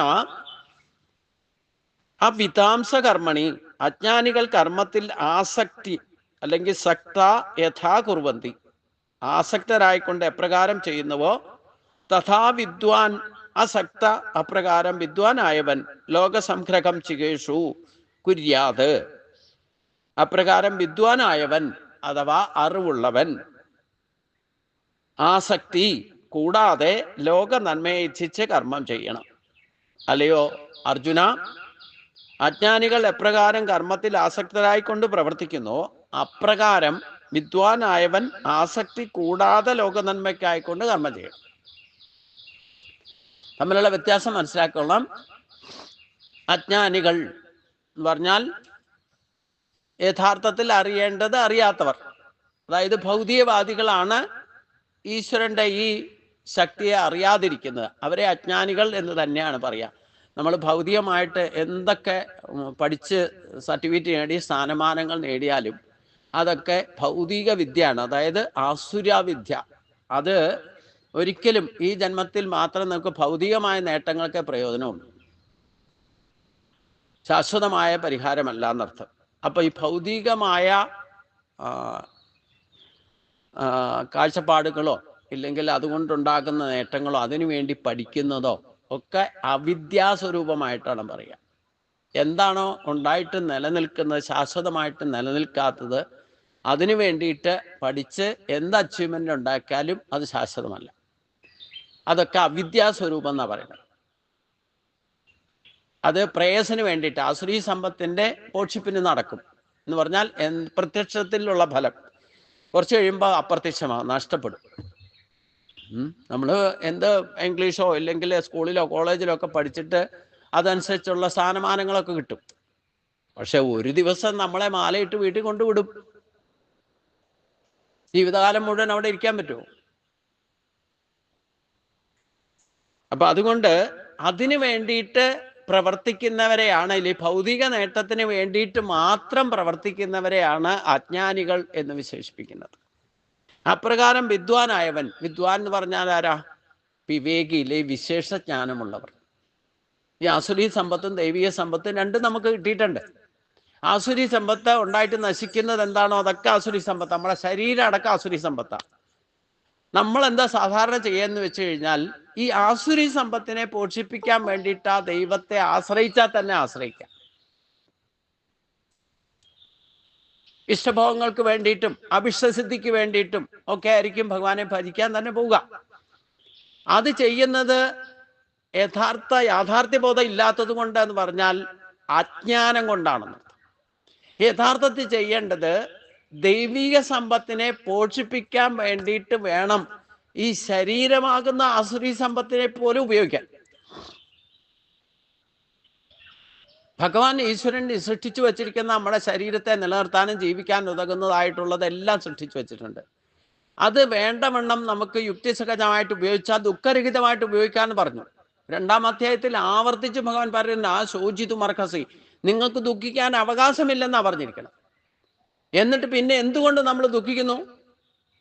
നമ്മൾ ഈശ്വരൻ സൃഷ്ടിച്ചു വച്ചിരിക്കുന്ന പ്രകൃതി വസ്തുക്കളെ ആസുരി സമ്പത്തിനെ ഉപയോഗിക്കുമ്പം അതിൻ്റെ ഗുണവും ദോഷവും അറിഞ്ഞുകൊണ്ട് ഉപയോഗിച്ചാൽ കുറെ കാലം ഉപയോഗിക്കാം. അതിന് ദോഷം വരുമ്പോഴല്ലേ ദുഃഖം ഉണ്ടാവുക. ദോഷം ഇല്ലാതെ ഉപയോഗിച്ചാൽ, ഗുണം അനുസരിച്ച് ഉപയോഗിച്ചാൽ എല്ലാത്തിലും ദൈവിക ചൈതന്യമുണ്ട്, ഒരു മണൽത്തരിയിൽ വരെയുണ്ട്. അപ്പം ആ ദൈവിക സമ്പത്ത് എന്ന് പറയുന്നത് ഈശ്വരന്റെ ഗുണങ്ങളാണ്. അതില്ലാതെ ആകാശം, അഗ്നി, വായു, ജലം, ഭൂമി ഒക്കെ സൃഷ്ടിക്കുമ്പോൾ അതിലൊക്കെ ഗുണമുണ്ടല്ലോ. അത് ഈശ്വരന്റെ സ്ഥൂല രൂപമാണ് സദ്ഗുണങ്ങള്. ആകാശത്തിന്റെ ഗുണം ശബ്ദം, വായുവിന്റെ ഗുണം സ്പർശം, ഇങ്ങനെ പ്രപഞ്ചത്തിൽ എന്തൊക്കെ സൃഷ്ടിച്ചു വെച്ചിട്ടുണ്ടോ ഗുണസഹിതമായിട്ടാണ് സൃഷ്ടിച്ചിരുന്നത്. ആ ഗുണങ്ങളാണ് അതിനെയെല്ലാം നിലനിർത്തുന്നത്. ആ ഗുണങ്ങളെ പോഷിപ്പിച്ച്, അതാണ് ദേവാൻ ഭാവയതാൻ ഏനതേ ദേവ ഭാവയന്തുവഹ എന്ന് പറഞ്ഞത്. നിങ്ങൾ ആ ദൈവിക ഭാവത്തെ പോഷിപ്പിക്കൂ, എന്നിട്ട് ഇഷ്ടഭോഗങ്ങൾ നേടൂ. ആ ഇഷ്ടഭോഗങ്ങൾ കിട്ടിയാലും മറ്റാർക്കും കൊടുക്കാതെ തൻ്റേതെന്ന് എടുത്തു വെച്ച് കഴിഞ്ഞാൽ അത് നിങ്ങളെ എൻ്റെ ശക്തിയെ ദുർവിനിയോഗം ചെയ്യലാണ്. അതുകൊണ്ട് അവരെ ഞാൻ കള്ളന്മാരായിട്ട് കണക്കാക്കുമെന്ന് പറയും അല്ലേ? കർമ്മയോഗം വളരെ ഗഹനമായിട്ട് പഠിക്കണം നിങ്ങൾ. അപ്പോൾ ഈ ദൈവീയ സമ്പത്തിനെ ആശ്രയിച്ചുകൊണ്ടേ ഭൗതിക സമ്പത്തിനെ നമുക്ക് നിലനിർത്താൻ സാധിക്കൂ, ഇൻക്ലൂഡിങ് നമ്മുടെ ശരീരത്തെ. നിങ്ങളുടെ ശരീരത്തെ പോലും അതിൻ്റെ ഗുണദോഷങ്ങളെ തിരിച്ചറിഞ്ഞുകൊണ്ട് സംരക്ഷിക്കണമെങ്കിൽ ദൈവികമായിട്ടുള്ള ശക്തികൾ നമ്മുടെ ശരീരത്തെ പോഷിപ്പിച്ച് നിർത്തുന്ന ആ ചൈതന്യമുണ്ട്, അതിനെ പോഷിപ്പിച്ചാൽ മതി. ബാക്കിയൊക്കെ തന്നെ യഥാർത്ഥത്തിൽ പ്രവർത്തിക്കാൻ തുടങ്ങിക്കോളും. അത് ചൈതന്യവത്തായിട്ട് പ്രവർത്തിക്കാൻ തുടങ്ങും. അതില്ലാതെ വരുമ്പോഴാണ് നമുക്ക് ദുഃഖം, ശരീരം വരെ ദുഃഖം ഉണ്ടാക്കുന്നത്.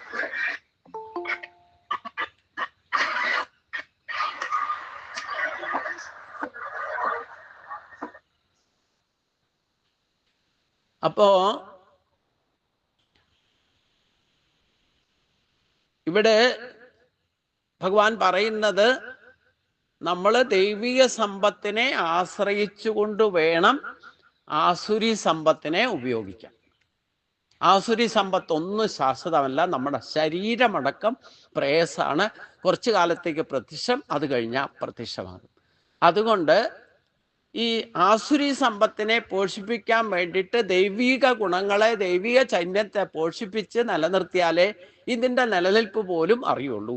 ഇത് ശരിക്കും നമുക്ക് മനസ്സിലാകണമെങ്കിൽ അനുഭവിച്ചറിയണം. അനുഭവിച്ചറിയുന്നവരെയാണ് വിദ്വാൻ എന്ന് പറയുന്നത്. അല്ലെങ്കിൽ അജ്ഞാനികളായിട്ട് മാറും.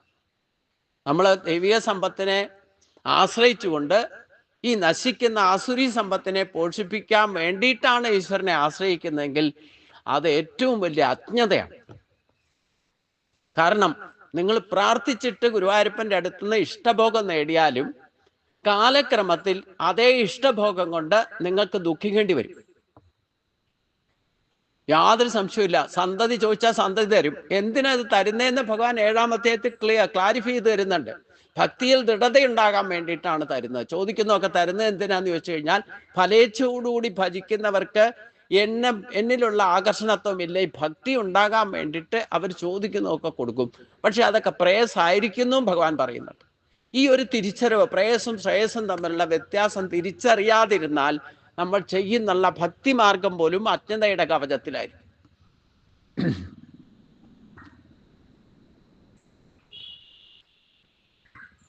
അപ്പൊ വിദ്വാൻ എന്ന് പറഞ്ഞു കഴിഞ്ഞാൽ ഈ ദൈവിക സമ്പത്തും ആസുരി സമ്പത്തും എന്താണെന്ന്, അതായത് ഗുണവും ദോഷവും തിരിച്ചറിയുന്നവനാ. അത് തിരിച്ചറിയാന്ന് പറഞ്ഞാൽ വെറുതെ ശാസ്ത്രം പഠിച്ചുകൊണ്ടായില്ല, അനുഭവത്തിലൂടെ മനസ്സിലാക്കണം. എങ്ങനെ അനുഭവത്തിലൂടെ മനസ്സിലാക്കുക? ഞാൻ പറയാറുണ്ട്, സത്വരജ തമോ ഗുണങ്ങളുടെ വേരിയേഷൻസ് 3 തരത്തിലാണ് ഒരു ദിവസം പ്രകടമാക്കുക. അല്ലേ? 3 മണിക്കൂറേ ഉള്ളൂ സത്വഗുണം. അത് സൂര്യോദയത്തിന് മുമ്പേ ഉള്ളൂ. വെളുപ്പാകാലത്ത് 3 മണി തൊട്ട് സൂര്യൻ ഉദിക്കുന്ന വരെ ഉള്ളൂ സത്വഗുണ പ്രഭാവമുള്ളൂ. സൂര്യൻ ഉദിച്ചു കഴിഞ്ഞാൽ പിന്നെ 6 മണിക്കൂർ 12 മണി വരെയുള്ള സമയം രജോ ഗുണ പ്രഭാവം പ്രകൃതി കൂടി നിൽക്കും ഒരു ദിവസത്തിൽ തന്നെ. 12 മണി കഴിഞ്ഞാൽ പിറ്റേ ദിവസം വെളുപ്പാങ്കാലം 3 മണി വരെ 15 മണിക്കൂർ തമോ ഗുണത്തിൽ അധിപനായിരിക്കും പ്രകൃതി. ഇത് തിരിച്ചറിയണം. ഇതിൻ്റെ ഗുണഭേദത്തിലുള്ള വ്യത്യാസം തിരിച്ചറിയണം. അതിന് തിരിച്ചറിയണം എന്ത് ചെയ്യണം? രാവിലെ നേരത്തെ എഴുന്നേറ്റ് പഠിക്കണം. സരസ്വതി രാമം, ബ്രഹ്മമുഹൂർത്തം, സൂര്യൻ ഉദിക്കണതിന് മുമ്പ് എഴുന്നേറ്റ് പഠിക്കുന്ന ആളുടെ സ്വഭാവം തന്നെ മാറും. നിങ്ങളത് ശീലമായി കഴിഞ്ഞാൽ നേരത്തെ എഴുന്നേറ്റാലുള്ള ഗുണം എന്താണെന്നും താമസിച്ച് എഴുന്നേറ്റാൽ ഉണ്ടാകുന്ന ദോഷം എന്താണെന്നും മനസ്സിലാക്കും. അത് അനുഭവിച്ചറിഞ്ഞാൽ, ഈ ഗുണത്തെ തിരിച്ചറിഞ്ഞാൽ, അത് തിരിച്ചറിഞ്ഞുകൊണ്ട് നിങ്ങൾക്ക് ഉണർന്ന് പ്രവർത്തിക്കാൻ നിങ്ങളുടെ ബുദ്ധിയിലും എല്ലാ ചലനങ്ങളും പെർഫെക്റ്റ് ആയിട്ട് മാറാൻ തുടങ്ങുമ്പം നിങ്ങൾ ആ കാര്യത്തിൽ ബുദ്ധിമാനായിട്ട് മാറും, വിദ്വാനായിട്ട് മാറും. എങ്ങനെയാ പഠിച്ചത്? അനുഭവത്തിൽ നിന്ന്. ഞാൻ 12 വയസ്സ് തൊട്ട് പഠിച്ചതാ. 5:30 എഴുന്നേറ്റ് അമ്പലത്തിൽ പോകാൻ ഡ്യൂട്ടിയുടെ ഭാഗമായിട്ടാണ് പോയത്. പക്ഷേ അത് പിന്നെ ശീലമായി. ഇപ്പൊ ഒരു കാരണവശാലും 3 മണിക്ക് ശേഷം കിടന്നുറങ്ങാൻ സാധിക്കില്ല എനിക്ക്. ആ സരസ്വതി യാമത്തിൽ ആ സത്വഗുണ പ്രഭാവമുള്ള സമയത്ത് യോഗയും ധ്യാനവും പ്രാണായാമവും ജപവും ഒക്കെ ചെയ്യുന്നത് കൊണ്ടാണ് ഞാനിപ്പോൾ ഇവിടെ വന്നിട്ട് ഞാൻ ഒരു റെഫറൻസും പ്രിപ്പയർ ചെയ്തിട്ടൊന്നുമല്ല നിങ്ങളോട് പറയണത്. ഒരു പ്രിപ്പറേഷനും ഇല്ല. തലേദിവസം ഇന്നത്തെ ക്ലാസ് എടുക്കണ്ടെന്നോ രാത്രി മുഴുവൻ ഇരുന്ന് പഠിച്ചിട്ടൊന്നുമല്ല പറയണം. ആ ചൈതന്യം എന്നിൽ ആക്ടിവേറ്റ് ചെയ്യുമ്പം ആ എന്നിലുള്ള ആ ജ്ഞാനം തന്നെ ഒഴുകുക, തന്നിൽ നിന്ന് തന്നെ ഒഴുകിക്കൊണ്ടിരിക്കുക. എൻ്റെ കേമത്വം കൊണ്ടൊന്നുമല്ല. ഇതിൻ്റെ ഗുണവും ദോഷം മനസ്സിലാക്കിയ പിന്നെ ഒരു കാരണവശാലും 14 വർഷത്തെ സാധന വന്ന് കഴിഞ്ഞു കഴിഞ്ഞാൽ പിന്നെ നമ്മുടെ സ്വഭാവം ഇതായി മാറും. ഒഴിച്ചുകൂടാൻ പാടില്ലാത്ത സ്വഭാവമായിട്ട് മാറും. അതുകൊണ്ടാണ് ശ്രീരാമൻ 14 വർഷം വനവാസം കാണിച്ചു തന്നത്. രാവണൻ നിസ്സാരക്കാരനൊന്നുമല്ല. 10 ആളുടെ ബുദ്ധി അല്ലാതെ 10 തലയും കൊണ്ട് നടക്കാന്നൊന്നും വിചാരിക്കണ്ട. 10 മനുഷ്യന്റെ ബുദ്ധിയായിരുന്നു രാവണന്.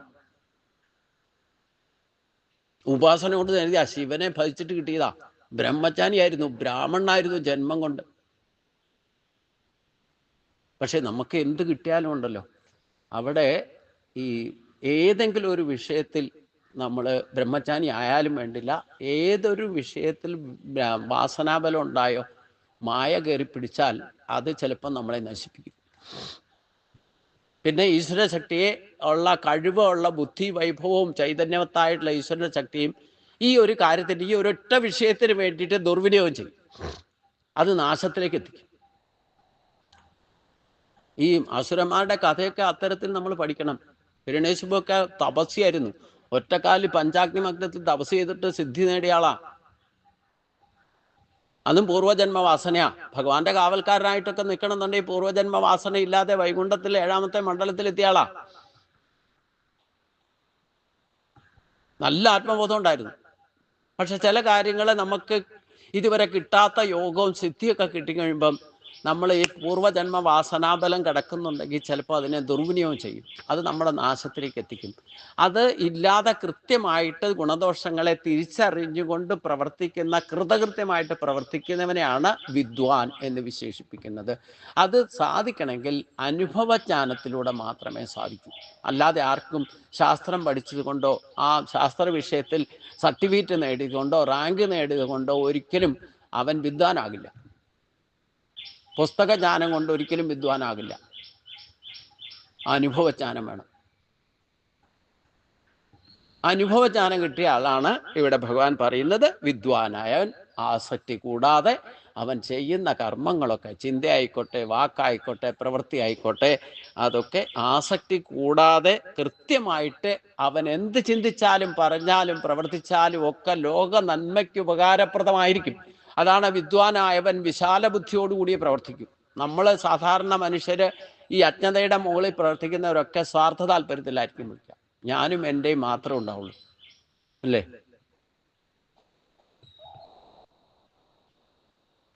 അപ്പം നമ്മൾ തന്നെ ശ്രദ്ധിച്ചോളൂ.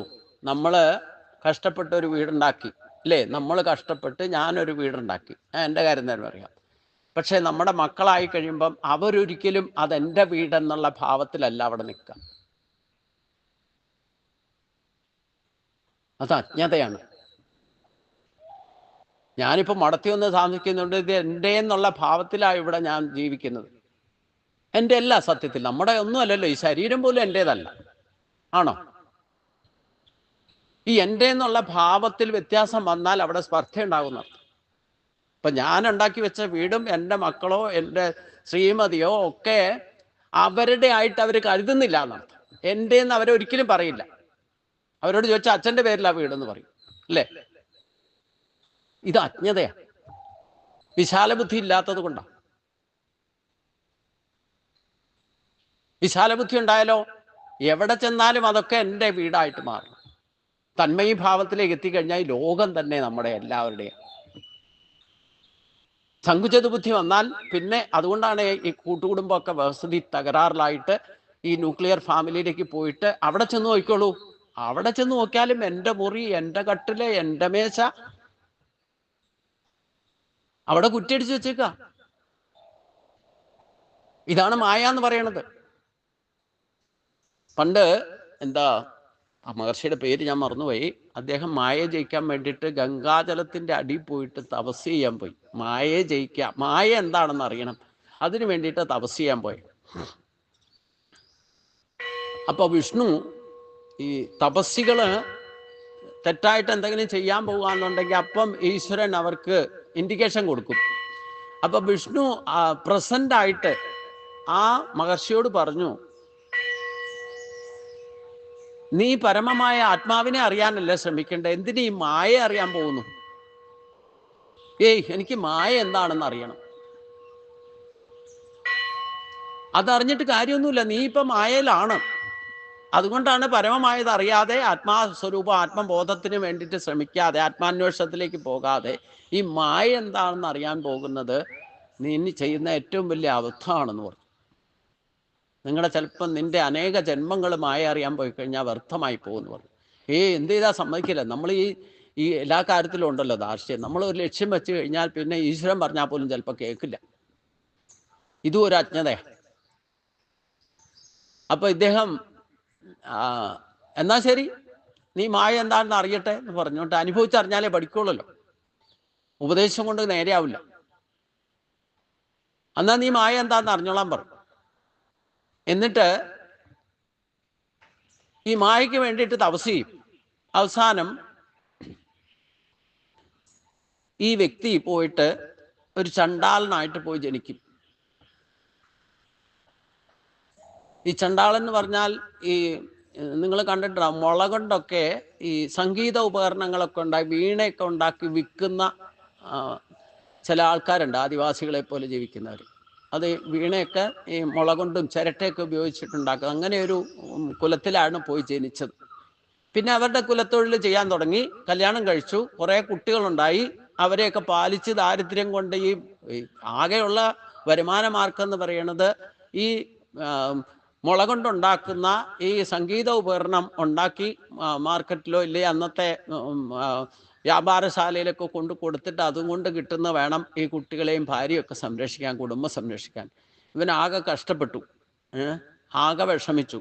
ഇങ്ങനെ ആ ദാരിദ്ര്യം മുഴുവൻ അനുഭവിച്ച് വളരെ കഷ്ടപ്പെട്ട് നിൽക്കുമ്പോൾ എങ്ങനെയോ ഒരു രാജാവിൻ്റെ, ഇന്ന് രാജാക്കന്മാരാണല്ലോ ഭരിച്ചുകൊണ്ടിരിക്കുന്നത്, അപ്പോൾ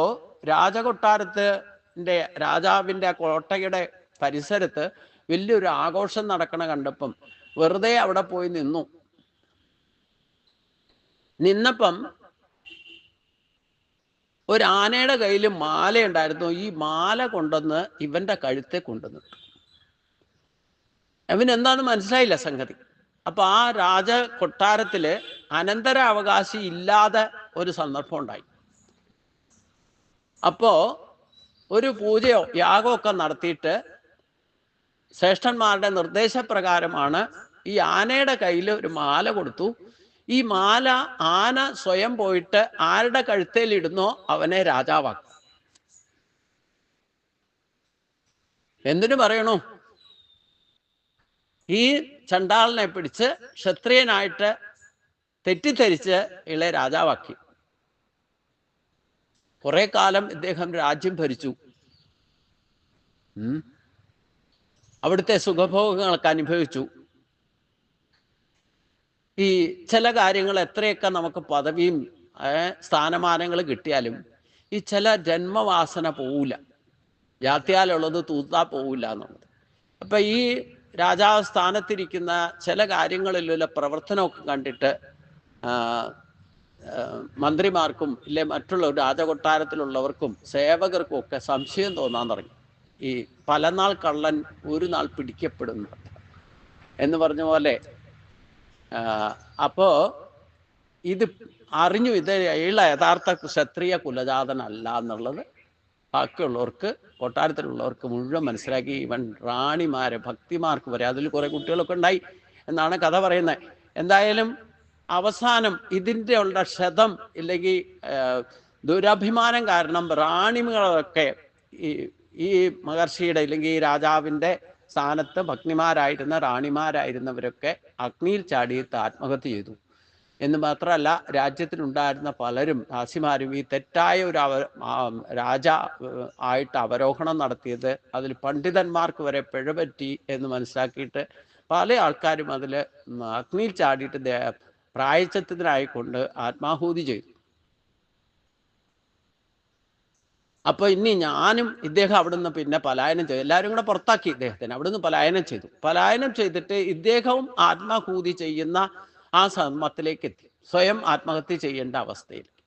ഈ ആത്മഹത്യ ചെയ്യുന്ന ആ തീയിൻ്റെ ചൂട്, തീയിലേക്ക് ചാടി ചൂടറിയുന്ന സമയത്ത് ഇദ്ദേഹം ആ ചൂട് അനുഭവിക്കേണ്ട സമയത്ത് ഗംഗാജലത്തിന്റെ തണുപ്പാണ് അനുഭവിച്ചത്.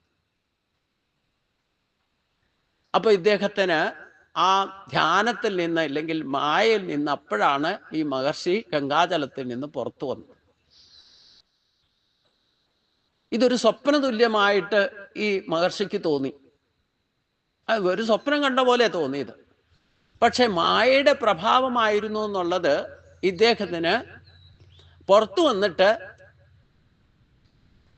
ചിലയിടത്തൊക്കെ സഞ്ചരിക്കുമ്പം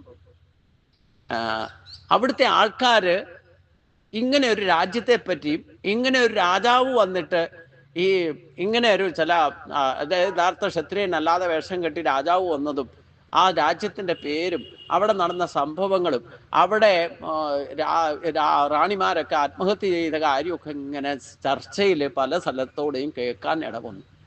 അപ്പം ഇദ്ദേഹം ചോദിച്ചു, എൻ്റെ സ്വപ്നമാണ്, മായയിൽപ്പെട്ടതാണെങ്കിലും ഞാൻ കണ്ട സ്വപ്നത്തിൽ കണ്ട രാജ്യവും അതിൻ്റെ പേരും അതിലെ ആൾക്കാരുടെ പേരും ഒക്കെ ഇവർ ചർച്ച ചെയ്യുന്നുണ്ട്. അപ്പം യഥാർത്ഥത്തിൽ ഈ സംഭവം നടന്നതാണെന്ന് അദ്ദേഹത്തിന് വിശ്വസിക്കേണ്ടതായിട്ട് വന്നു. അപ്പം യഥാർത്ഥത്തിൽ എന്താ സംഭവിച്ചത്? മായ എന്താണെന്ന് അറിയുന്നത് ഈ അനുഭവത്തിൽ നിന്നാണ്. അതായത് സ്വപ്നതുല്യമായിട്ട് കുറെ കാലത്തേക്ക് സമാധിയിലേക്ക് പോയ ആള് ഈ സംഭവിച്ച കാര്യങ്ങളൊക്കെ അവിടെ യഥാർത്ഥത്തിൽ അങ്ങനെ ഒരു രാജ്യമുണ്ടായതായിട്ടും അങ്ങനെ ഒരു സംഭവം നടന്നതായിട്ടും വ്യക്തമായിട്ട് ഭൂമിയിലേക്ക് ആ ധ്യാനത്തിൽ നിന്ന് പുറത്തു വന്നപ്പോൾ അത് പ്രത്യക്ഷത്തിൽ കണ്ടപ്പോൾ ഇതാണ് മായ എന്ന് മഹർഷിക്ക് മനസ്സിലായി.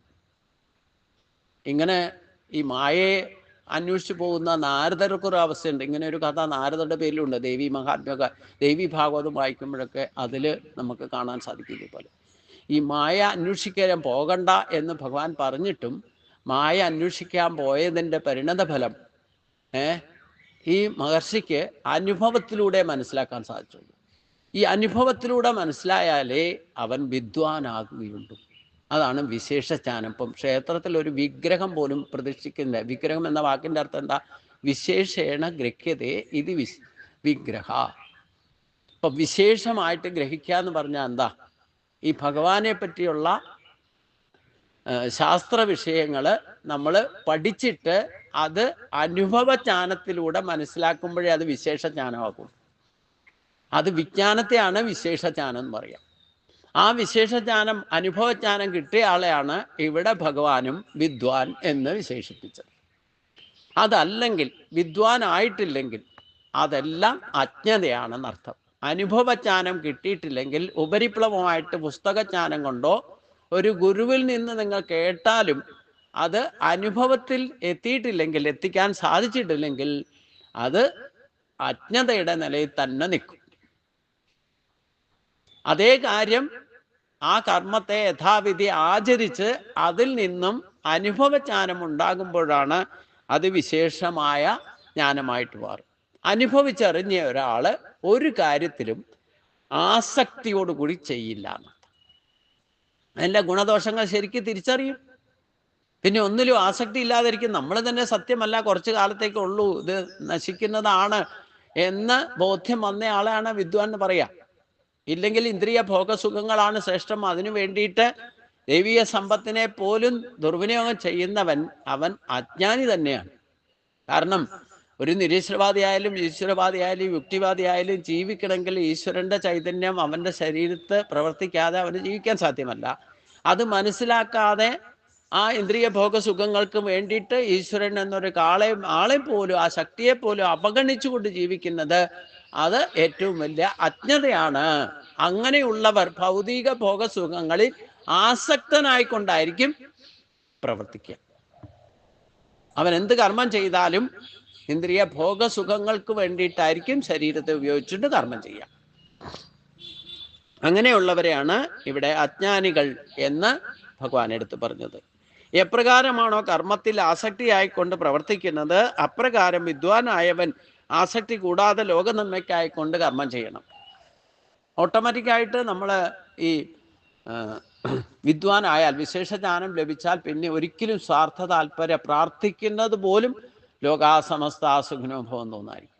ലോക നന്മയ്ക്ക് വേണ്ടിയിട്ടായിരിക്കും പ്രാർത്ഥിക്കുക. അതാണ് ഭാരതീയ സനാതന ധർമ്മത്തിൻ്റെ ശ്രേഷ്ഠത. അതുകൊണ്ടാണ് വ്യാസനെ പോലുള്ള വിശാല ബുദ്ധിയുള്ളവരെ പറ്റി പറയുന്നതും. നമസ്തുതേ വ്യാസവിശാല ബുദ്ധി എന്ന് പറയാൻ എന്താ കാരണം? ഈ വിശാല ബുദ്ധി വ്യാസൻ എന്ത് ചെയ്തിട്ടുണ്ടെങ്കിലും അവിടെ ഏത് കുലത്തിൽ ജനിച്ചു, എന്താണ് സൗന്ദര്യം, ഇതൊന്നും അല്ല വിഷയം.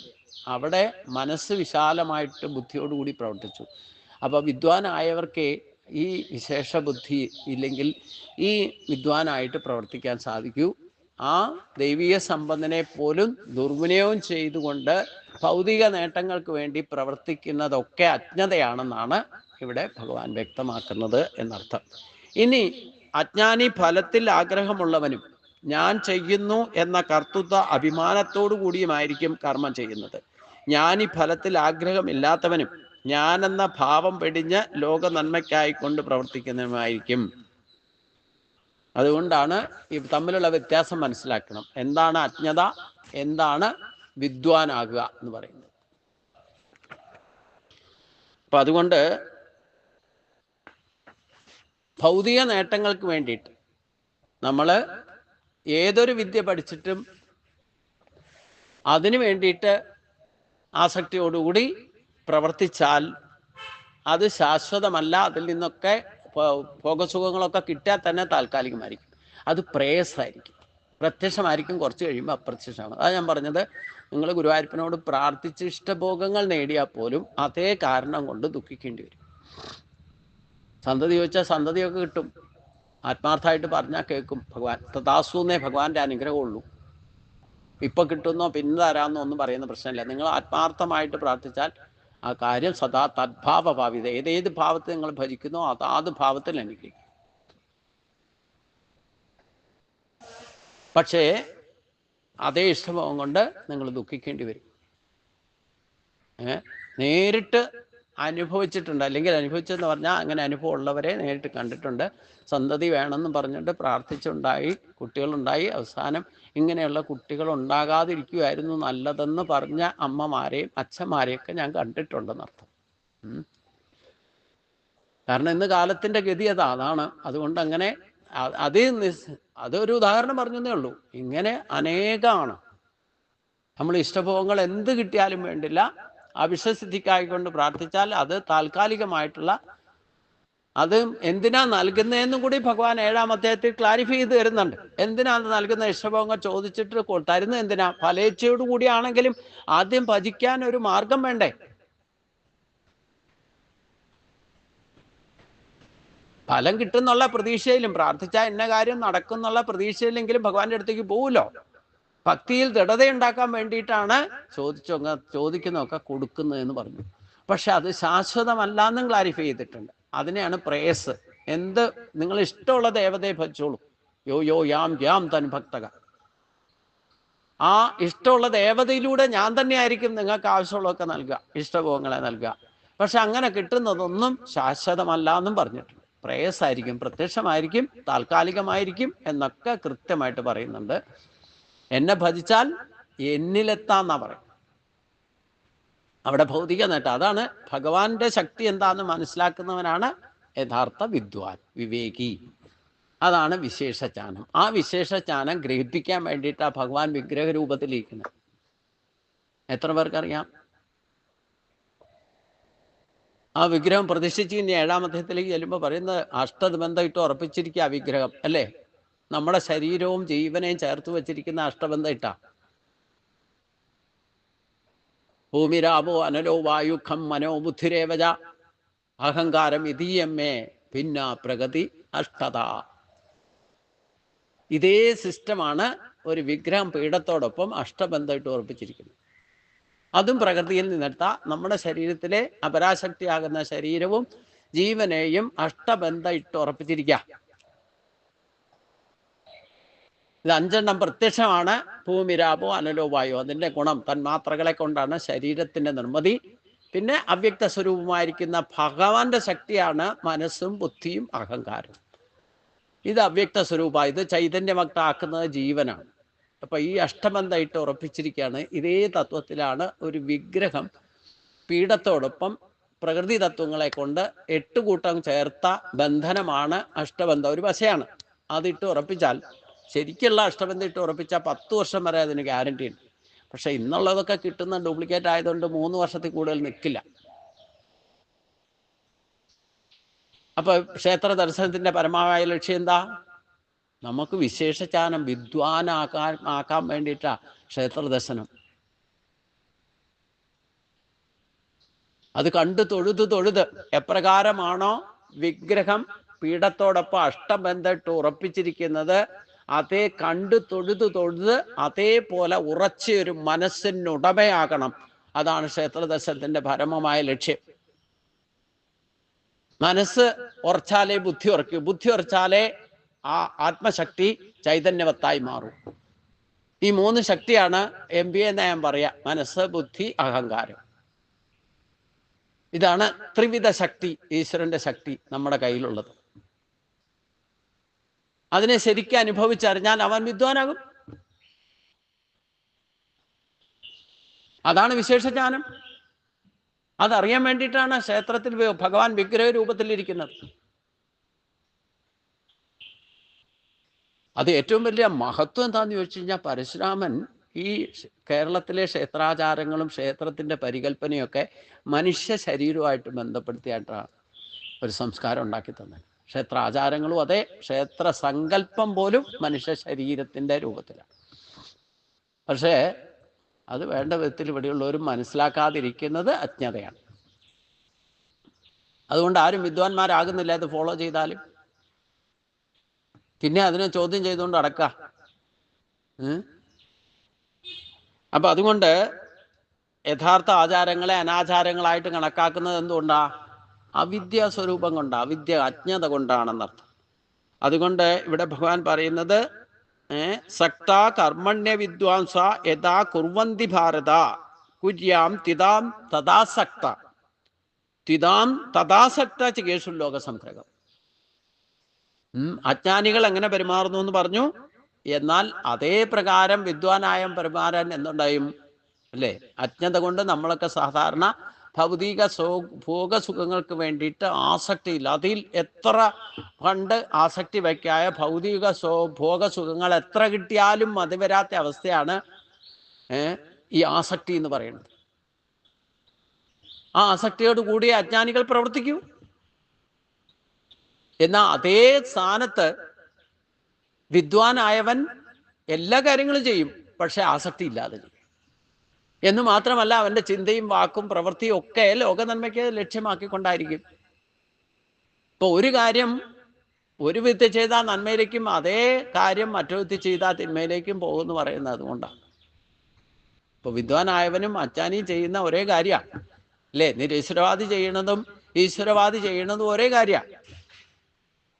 ജീവിക്കാൻ വേണ്ടിയിട്ട് ചെയ്യുന്ന കാര്യങ്ങളൊക്കെ ഒരേപോലെയാണ്. പക്ഷെ കുറച്ചെങ്കിലും സമാധാനം അനുഭവിക്കുന്ന ആരായിരിക്കും? കുറച്ചെങ്കിലും ഈശ്വരനെ ആശ്രയിച്ചുകൊണ്ട് ജീവിക്കുന്നവർക്കായിരിക്കും കുറച്ചെങ്കിലും വല്ലപ്പോഴെങ്കിലും കുറച്ച് സുഖം കിട്ടും. അത് അനുഭവത്തിൽ നിന്ന് ശരിക്കും പഠിച്ചാലോ, അവൻ അപ്പോഴാണ് ശരിക്കും സജ്ജനായിട്ട് ധർമ്മത്തിന്റെ മാർഗത്തിലാകുക. അവനാണ് അനുഭവത്തിലൂടെ ധർമ്മത്തിന് ക്ഷതം കൂടാതെ ഉപയോഗിക്കാൻ വേണ്ടിയിട്ട് കിട്ടിയിട്ടുള്ള ധർമ്മക്ഷേത്രമാകുന്ന ശരീരത്തെ ക്ഷതം കൂടാതെ സംരക്ഷിക്കാൻ സാധിക്കുന്നതും വിദ്വാനായവനെ പറ്റൂ. അതുകൊണ്ട് അജ്ഞാനി ഫലത്തിൽ ആഗ്രഹമുള്ളവനായിരിക്കും. അവന് കർത്തൃത്വ അഭിമാനം, ഞാൻ ചെയ്യുന്നു എന്നുള്ള ഭാവം ഉണ്ടാകും. എന്നാൽ ജ്ഞാനി ഫലത്തിൽ ആഗ്രഹമില്ലാതെ ഞാനെന്ന ഭാവം വെടിഞ്ഞ് ചിന്തിക്കുന്നതും പറയുന്നതും പ്രവർത്തിക്കുന്നതും ഒക്കെ ലോക നന്മയ്ക്കായിക്കൊണ്ടായിരിക്കും എന്നർത്ഥം. ഇനി ഭഗവാൻ നമുക്ക് വേണ്ടിയിട്ട്, ഈ വിദ്വാനായവർക്ക് വേണ്ടിയിട്ട്, ജ്ഞാനികൾക്ക് വേണ്ടിയിട്ട് ഒരു ഉപദേശം കൂടെ നൽകുന്നുണ്ട്. അതാണ് നാ ബുദ്ധിഭേദം ജനയേത് അജ്ഞാനം കർമ്മസംഗിനാം ജോക്ഷയ സർവകർമാണി വിദ്വാൻ യുക്ത സമാചരൻ. വിദ്വാൻ കർമ്മസംഗിനാം, വിദ്വാൻ കർമാസക്തരായ അജ്ഞാനാം ബുദ്ധിഭേദം, അജ്ഞാനികൾക്ക് ബുദ്ധി ചാഞ്ചല്യം ന ജനയേത് ഉണ്ടാക്കരുത്. യുക്ത സമാചരൻ സർവ, സമചിത്തനായിക്കൊണ്ട് നല്ലവണ്ണം ചെയ്യൂ. കർമാണി ജോഷേസ്, ചെയ്ത് കാണിച്ച് സർവകർമ്മങ്ങളെയും ചെയ്യിക്കണം. ഇവിടെ വിദ്വാനായവൻ അജ്ഞാനികളായിട്ടുള്ള ഈ ഭൗതികവാദികളായിട്ടുള്ള ഭൗതിക വസ്തുക്കൾക്ക് വേണ്ടിയിട്ട് പ്രവർത്തിക്കുന്നവരുടെ അവർക്ക് ബുദ്ധിക്ക് ചാഞ്ചല്യം ഉണ്ടാക്കരുത്. വിദ്വാനായുള്ളവർ, അതായത് ഈ ശാസ്ത്രമൊക്കെ കുറച്ച് പഠിച്ച അനുഭവജ്ഞാനമൊക്കെ ഉള്ളവര് ഈ ഭൗതികവാദികളായിട്ടുള്ളവരോട് അവർക്ക് ഉപദേശമൊക്കെ കൊടുത്തിട്ട് അവരെ നേരെയാക്കാനൊന്നും ശ്രമിക്കണ്ടെന്ന്, അവർക്ക് ബുദ്ധി ചാഞ്ചല്യം ഒന്നും ഉണ്ടാക്കണ്ട. അവരജ്ഞാനികൾ അവരുടെ രീതിയിൽ ആ ഭൗതികവാദത്തിൽ ഭൗതിക സ്ഥിതിയിൽ തന്നെ അജ്ഞത കൊണ്ട് പ്രവർത്തിക്കുന്ന സ്ഥാനമാനങ്ങളോ അതിൻ്റെ വേണ്ടിയിട്ട് എന്താ ചെയ്യുന്നതെന്ന് വെച്ചാൽ ചെയ്തോട്ടെ. അവരെ വിളിച്ചു വരുത്തിയിട്ട് ഉപദേശം നടത്തിയിട്ടോ ബുദ്ധിചാഞ്ചല്യം ഉണ്ടാക്കാൻ ശ്രമിക്കണ്ട എന്നാണ് പറഞ്ഞേക്കണത്. പിന്നെ എന്താ ചെയ്യേണ്ടത്? ജ്ഞാനികളായിട്ടുള്ളവർ, വിദ്വാനായിട്ടുള്ളവർ എന്താ ചെയ്യേണ്ടത്? സമചിത്തതയോടെ നല്ലവണ്ണം പ്രവർത്തിച്ച് കാണിച്ച് സർവകർമ്മങ്ങളെയും അവരെ കൊണ്ട് പറഞ്ഞു കൊടുത്ത് ചെയ്യിപ്പിക്കണം. തത്വജ്ഞനായിരിക്കുന്ന വിദ്വാൻ അജ്ഞാനികളായ കർമാസക്തരിൽ ആശയക്കുഴപ്പം ഉണ്ടാക്കുകയല്ല വേണ്ടത്. പിന്നെയോ കർമ്മങ്ങൾ നന്നായി ചെയ്ത് അവർക്ക് മാതൃക കാണിച്ചു കൊടുക്കുകയാണ് വേണ്ടത്. അതാണ് ആരെയും പിടിച്ചിരുത്തി ഉപദേശിക്കണ്ട എന്ന് കാരണന്മാർ തന്നെ പറഞ്ഞിട്ടുണ്ടല്ലോ. നിർബന്ധപൂർവ്വം ആരെയും ഉപദേശിച്ചിട്ട് കാര്യമൊന്നുമില്ല എന്നർത്ഥം. പിന്നെയോ ഒരേ കാര്യം ഓരോ വ്യക്തി ചെയ്താൽ നന്മയിലേക്കും, അതേ കർമ്മം ഗുണദോഷങ്ങൾ തിരിച്ചറിയുകൊണ്ട് മറ്റൊരു വ്യക്തി ചെയ്താൽ തിന്മയിലേക്കും, തിരിച്ചറിയാതെ ചെയ്താൽ തിന്മയിലേക്കും പോകും. അപ്പോൾ വിദ്വാനായിട്ടുള്ളവൻ ആ ഗുണദോഷങ്ങളെ തിരിച്ചറിഞ്ഞുകൊണ്ട് മറ്റുള്ളവർക്ക് ഉപദേശിച്ച് നേരെയൊന്നും ആക്കാൻ ശ്രമിക്കാതെ അതേ കർമ്മം വേണ്ട വിധത്തിൽ ചെയ്ത് സക്സസ് ആക്കി കാണിച്ചു കൊടുക്കാം. എന്നിട്ട് അവരെ കൊണ്ട് ചെയ്യിപ്പിക്കാം. കണ്ടാലെങ്കിലും പഠിക്കുമല്ലോ എന്ന് വിചാരിച്ചു. അല്ലാതെ കർമാസക്തരിൽ ബുദ്ധിചാഞ്ചല്യം ഉണ്ടാക്കുന്ന ഉപദേശമൊന്നും കൊടുക്കണ്ട, അവരെ അവരുടെ വഴിക്ക് വിട്ടേക്കുക എന്നാണ് പറഞ്ഞതിൻ്റെ ഉദ്ദേശം. കാരണം എന്താ? അത് പ്രകൃതിയുടെ നിയമം അനുസരിച്ചുകൊണ്ട് ചില അനുഭവജ്ഞാനം ഉണ്ടാകണം എന്നുണ്ടെങ്കിൽ അവരവരുടെ വഴിക്ക് തന്നെ പോയിട്ട് വഴി തെറ്റിപ്പോയാലും അവർക്ക് എപ്പോഴാണോ തെറ്റിയെന്ന് ബോധ്യം വരുന്നത് അപ്പോൾ തിരിച്ചു വന്നോളൂ. അതുവരെ അവരെ വെറുതെ വിട്ടേക്കാൻ. ഇനി അവർ ചെയ്യുന്ന അതേ കാര്യം നിങ്ങൾക്ക് നന്നായിട്ട് അറിയാമെന്നുണ്ടെങ്കിൽ ചെയ്ത് കാണിച്ചു കൊടുക്കൂ, മാതൃക ആയിക്കോളൂ. ഇനി അവർ പറഞ്ഞാൽ കേൾക്കുന്നുണ്ടെങ്കിൽ അത് ചെയ്യിപ്പിക്കും. അവരെ ഇതാ ഇങ്ങനെ ചെയ്താൽ അത് ശരിയാവുമെന്ന് പറഞ്ഞ് ചെയ്യിപ്പിക്കുക. ഇതാണ് വിദ്വാനായവൻ പ്രവർത്തിക്കേണ്ടത് എന്ന് പറഞ്ഞു. പ്രകൃതിയെ ക്രിയമാണാനി ഗുണൈ കർമാണി സർവശഃ അഹങ്കാര വിമൂഢാത്മാ കർത്താഹമിതി മന്യതേ. പ്രകൃതിയെ ഗുണൈ, പ്രകൃതിയുടെ ഗുണങ്ങളാലാണ് സർവശ കർമാണി, എല്ലാ പ്രകാരത്തിലും കർമ്മങ്ങൾ ക്രിയമാണാനി ചെയ്യപ്പെടുന്നത്. അഹങ്കാര വിമൂഢാത്മാ, അഹങ്കാരത്താൽ വിവേകം നശിച്ചവൻ, അഹം കർത്ത ഇതി മന്യതേ, ഞാൻ ചെയ്യുന്നു എന്ന് വിചാരിക്കുന്നു. പ്രകൃതിയുടെ ഗുണങ്ങളാലാണ് എല്ലാ വിധത്തിലും കർമ്മങ്ങൾ ചെയ്യപ്പെടുന്നത്. അഹങ്കാരം മൂലം വിവേകം നശിച്ചവൻ ഞാൻ ചെയ്യുന്നു എന്ന് കരുതുന്നു. പ്രകൃതിയുടെ ഗുണങ്ങൾ എന്ന് പറയുന്നത് എന്താ? സത്വരജ തമോ ഗുണങ്ങളാണ്. അപ്പൊ പ്രകൃതിയും പുരുഷനും ആത്മാവും തമ്മിൽ വ്യത്യാസമുണ്ടെന്നും കർമ്മം ചെയ്യുന്നത് ആത്മാവല്ല പ്രകൃതി ആണെന്നുമുള്ളത് സാഖ്യശാസ്ത്ര തത്വപ്രകാരം 13-ാം അധ്യായത്തിൽ അത് കൂടുതൽ വിശദീകരിക്കുന്നുണ്ട്. അതായത് നമുക്ക് ശരീരം പ്രകൃതിയിൽ നിന്ന് കിട്ടിയതാണ്. ഈ പ്രകൃതിയിൽ നിന്ന് ശരീരം കിട്ടുമ്പം ഈ പ്രകൃതിയിലുള്ള ഗുണങ്ങളും കൂടെ അതിനോടൊപ്പം ചേരും. ആ പ്രകൃതി ഗുണങ്ങളാണ് സർവപ്രകൃതി ജൈ ഗുണ എന്ന് ഇതിനു മുമ്പ് തന്നെ പ്രകൃതി ഗുണങ്ങളെ കൊണ്ട് ചലിക്കാതിരിക്കാൻ ആർക്കും സാധ്യമല്ല എന്ന് പറഞ്ഞു. അപ്പോൾ ആ പ്രകൃതി ഗുണങ്ങളാണ് സത്വം രജസ് തമസ്. ഇതാണ് നമ്മുടെ സ്വഭാവം. ഈ മൂന്നിൻ്റെ കലർപ്പില്ലാതെ ഈ പ്രപഞ്ചത്തിൽ ഒന്നിനും നിലനിൽപ്പോ ഒന്നും ചലിക്കാനും സാധ്യമല്ല. സത്വരജ തമോ ഗുണങ്ങൾ, സൂര്യചന്ദ്രാദി നക്ഷത്രഗോളങ്ങളായിക്കോട്ടെ, വൃക്ഷലതാദികളായിക്കോട്ടെ, സസ്യലതാദികളായിക്കോട്ടെ, പക്ഷിമൃഗാദികളായിക്കോട്ടെ, മനുഷ്യരായിക്കോട്ടെ, ഈ മൂന്ന് ഗുണങ്ങളുടെ കലർപ്പില്ലാതെ, ഇത് മൂലപ്രകൃതി എന്നാ പറയാ, ഇതാണ് മായ എന്ന് പറയുന്നത്. ഇതില്ലാതെ ആർക്കും നിലനിൽക്കാനോ ഒരു കാര്യം ചെയ്യാൻ സാധ്യമല്ല. അപ്പം അതുകൊണ്ടാണ് പ്രകൃതിയുടെ ഗുണങ്ങളാലാണ് എല്ലാ വിധത്തിലും കർമ്മങ്ങൾ നടക്കുന്നത്. എല്ലാ കർമ്മത്തിനും 3 അവസ്ഥയുണ്ട്, ത്രിവിധ അവസ്ഥയുണ്ട്. സൂര്യൻ ഉദിക്കുന്ന സത്വഗുണത്താൽ, ഉദിച്ചുയരുന്ന രജോ ഗുണത്താൽ, അസ്തമിക്കുന്ന തമോ ഗുണാൻ. സൂര്യൻ്റെ പ്രകാശത്തിന് തന്നെ ഒരു ദിവസം തന്നെ അവസ്ഥ അത്രയുണ്ട് അല്ലേ? ഒരു പൂ വിടരുന്ന സത്വഗുണത്താലാണ്, വിടർന്ന് വികസിക്കുന്ന രജോ ഗുണത്താലാണ്, അത് വാടി തളരുന്ന തമോ ഗുണം. അപ്പോൾ ഒരു പൂവിന് തന്നെ അതിൻ്റെ പ്രകൃതി ഗുണങ്ങളെ കൊണ്ട് തന്നെ അത് ഉണ്ടാവുകയും അത് വിടർന്ന് വികസിക്കുകയും രജോ ഗുണപ്രഭാവം കൊണ്ട് അത് വാടിത്തളരുകയും ചെയ്യുന്ന അവസ്ഥയുണ്ട്. അപ്പം ആ സസ്യത്തിൽ നിന്നുണ്ടാകുന്ന പൂവിനും ഈ അവസ്ഥയുണ്ട്. അപ്പം നമ്മൾ രാവിലെ എഴുന്നേൽക്കുന്ന സത്വഗുണത്താൽ, ഉണർന്ന് എഴുന്നേറ്റ് എന്തെങ്കിലും ചെയ്യാൻ പോകുന്ന രജോ ഗുണത്താൽ, നമ്മൾ വൈകുന്നേരം ഉറങ്ങാൻ പോകുന്നത് തമോ ഗുണത്താൽ. അപ്പം നമ്മുടെ കാര്യങ്ങൾക്കും അവസ്ഥാത്രയമുണ്ട്. എൻ്റെ ശബ്ദം നിങ്ങളിലേക്ക് വരുമ്പോൾ എന്നിൽ നിന്ന് സത്വഗുണത്താൽ ശബ്ദം പുറത്തു വരികയും അത് ഈ അന്തരീക്ഷത്തിൽ കുറച്ചു നേരം വിലയം പ്രാപിക്കുകയും അത് ലയിച്ച് നിൽക്കുകയും തരംഗങ്ങളായിട്ട് നിങ്ങളിലേക്ക് എത്തുകയും ചെയ്യും.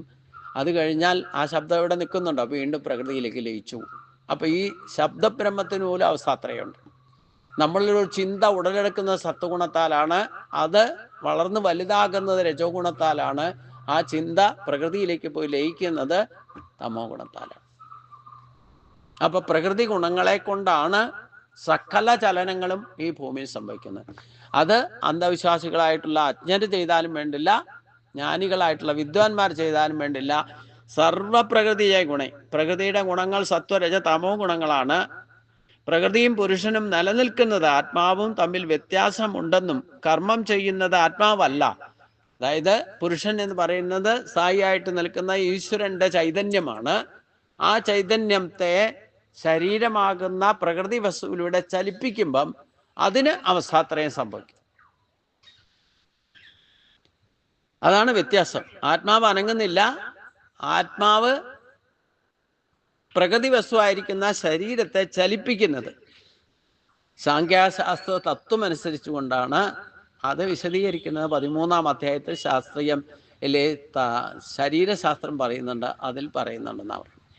അപ്പോൾ നമ്മുടെ ജീവൻ ശരീരത്തിൽ നിൽക്കുന്നത് ചൈതന്യവത്തായിട്ട് ഒരു ബിന്ദു രൂപത്തിൽ നമ്മുടെ ശരീരത്തിൽ നിൽക്കുന്ന ജീവനാണ് ക്ഷേത്രജ്ഞനായിട്ട് നിൽക്കുക.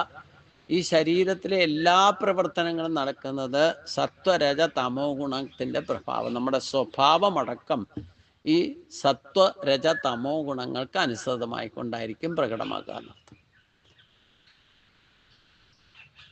അതുകൊണ്ട് തത്വവിത്ത് മഹാബാഹോ ഗുണകർമ്മ വിഭാഗയോ ഗുണാഗുണേഷു വർത്തന്തെ ഇതി മത്വ അനുസംജതേ. ഏ മഹാബാഹോ ഗുണകർമ്മ വിഭാഗയോ, മഹാബാഹു ആയിരിക്കുന്ന അർജുന, ഗുണകർമ്മ വിഭാഗത്തിൻ്റെ തത്വവിത്തു, തത്വം അറിയുന്നവനാകട്ടെ, ഗുണാഗുണേഷു, ഗുണങ്ങൾ ഇന്ദ്രിയങ്ങൾ ഗുണങ്ങളിൽ സത്വരജ തമസ്സുകളിൽ വർത്തതേ ഇതി മത്വ പ്രവർത്തിക്കുന്നു എന്നറിഞ്ഞിട്ട് ന സംജതേ കർമ്മത്തിൽ സക്തനാകുന്നില്ല.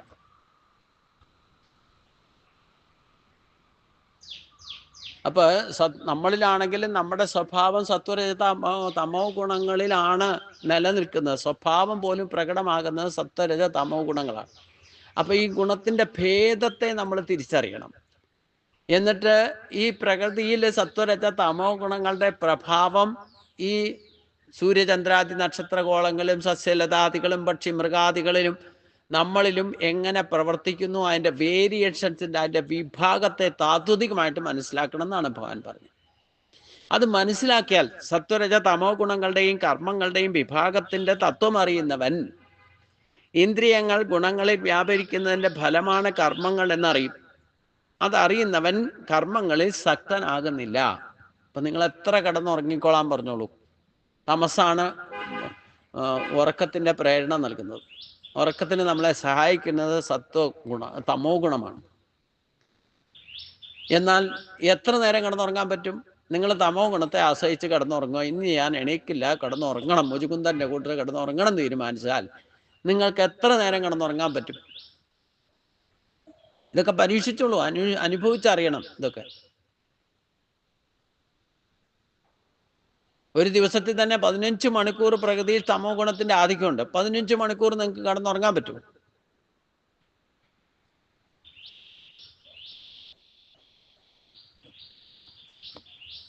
സത്വഗുണം കേവലം 3 മണിക്കൂറേ ഉള്ളൂ. രജോ ഗുണം 6 മണിക്കൂറുണ്ട്. അല്ല, സത്വഗുണം ശരിക്കും ഉപയോഗിക്കാൻ ഉദ്ദേശിച്ചുകൊണ്ട് നിങ്ങൾ 3 മണിക്ക് എഴുന്നേറ്റ് 6 മണി വരെ ഉപയോഗിക്കാൻ സാധിക്കുമോ നിങ്ങൾക്ക്? സാധിച്ചാൽ രക്ഷപ്പെട്ടു.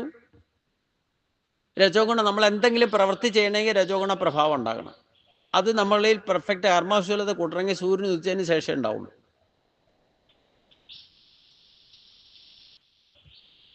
അത് 6 മണിക്കൂർ 12 മണി വരെയുള്ള ആ ഒരു കർമ്മത്തിന്റെ കുശലത ഉച്ചയ്ക്ക് ശേഷം 12 മണിക്ക് ശേഷം ആർക്കും ഉണ്ടാവില്ല. പ്രകൃതിക്ക് തന്നെ കൗണ്ടിങ് ഡൗണാണ്. ഒരു പൂവ് പോലും വിടർന്നാൽ ഉച്ചയ്ക്ക് ശേഷം അത് വാടാൻ തുടങ്ങും. സന്ധ്യ ആകുമ്പോഴത്തേനും പൂർണ്ണമായിട്ട് വാടി കൂപ്പ് കുത്തും. അപ്പൊ ഇതിൻ്റെ വിഭാഗീയത, ഇതിൻ്റെ വ്യത്യാസം മനസ്സിലാക്കാനാണ് പറയുന്നത്. സത്വഗുണത്തിൻ്റെ പ്രഭാവം എന്താ, രജോ ഗുണത്തിൻ്റെ പ്രഭാവം, അതിൻ്റെ എഫക്റ്റ് എന്താ അനുഭവിച്ചറിയണം. അനുഭവിച്ചറിയുമ്പോഴാണ് ഇതിൻ്റെ വിഭാഗീയത എന്താണെന്ന് കൃത്യമായിട്ട് മനസ്സിലാക്കും. എന്നിട്ട് നമ്മൾ ഏത് ഗുണത്തെയാണോ നമ്മളിൽ പ്രഭാവം പോഷിപ്പിക്കേണ്ടത് ആ സമയത്ത് അത് ഉപയോഗിക്കണം. ഇപ്പം സത്വഗുണ പ്രഭാവം നമ്മളിൽ കൂട്ടണമെങ്കിൽ സത്വഗുണ പ്രഭാവം പ്രകൃതിയിലുള്ള സമയത്ത് എഴുന്നേറ്റിട്ട് അത് ഉപയോഗിക്കണം. ആ സമയത്ത് നമ്മളിലുള്ള തമോ ഗുണമായിരിക്കും, അതിനെ ഇഗ്നോർ ചെയ്യണം, അതിനെ ജയിക്കണം. ഇഗ്നോർ ചെയ്യാന്ന് പറഞ്ഞാൽ അതിനെ അതിക്രമിക്കണം. രാവിലത്തെ സമയം പ്രകൃതിയിൽ സത്വഗുണമാണ് കൂടുതലെങ്കിൽ നമ്മളിൽ തമോ ഗുണമായിരിക്കും കൂടുതൽ. നമ്മൾ രാത്രി മുഴുവൻ ഉറങ്ങാതെ കിടന്നാലും ചിലപ്പോൾ വെളുപ്പാങ്കാലത്തായിരിക്കും, രാവിലത്തെ സമയമായിരിക്കും സുഖമായിട്ട് കിടന്നുറങ്ങുക.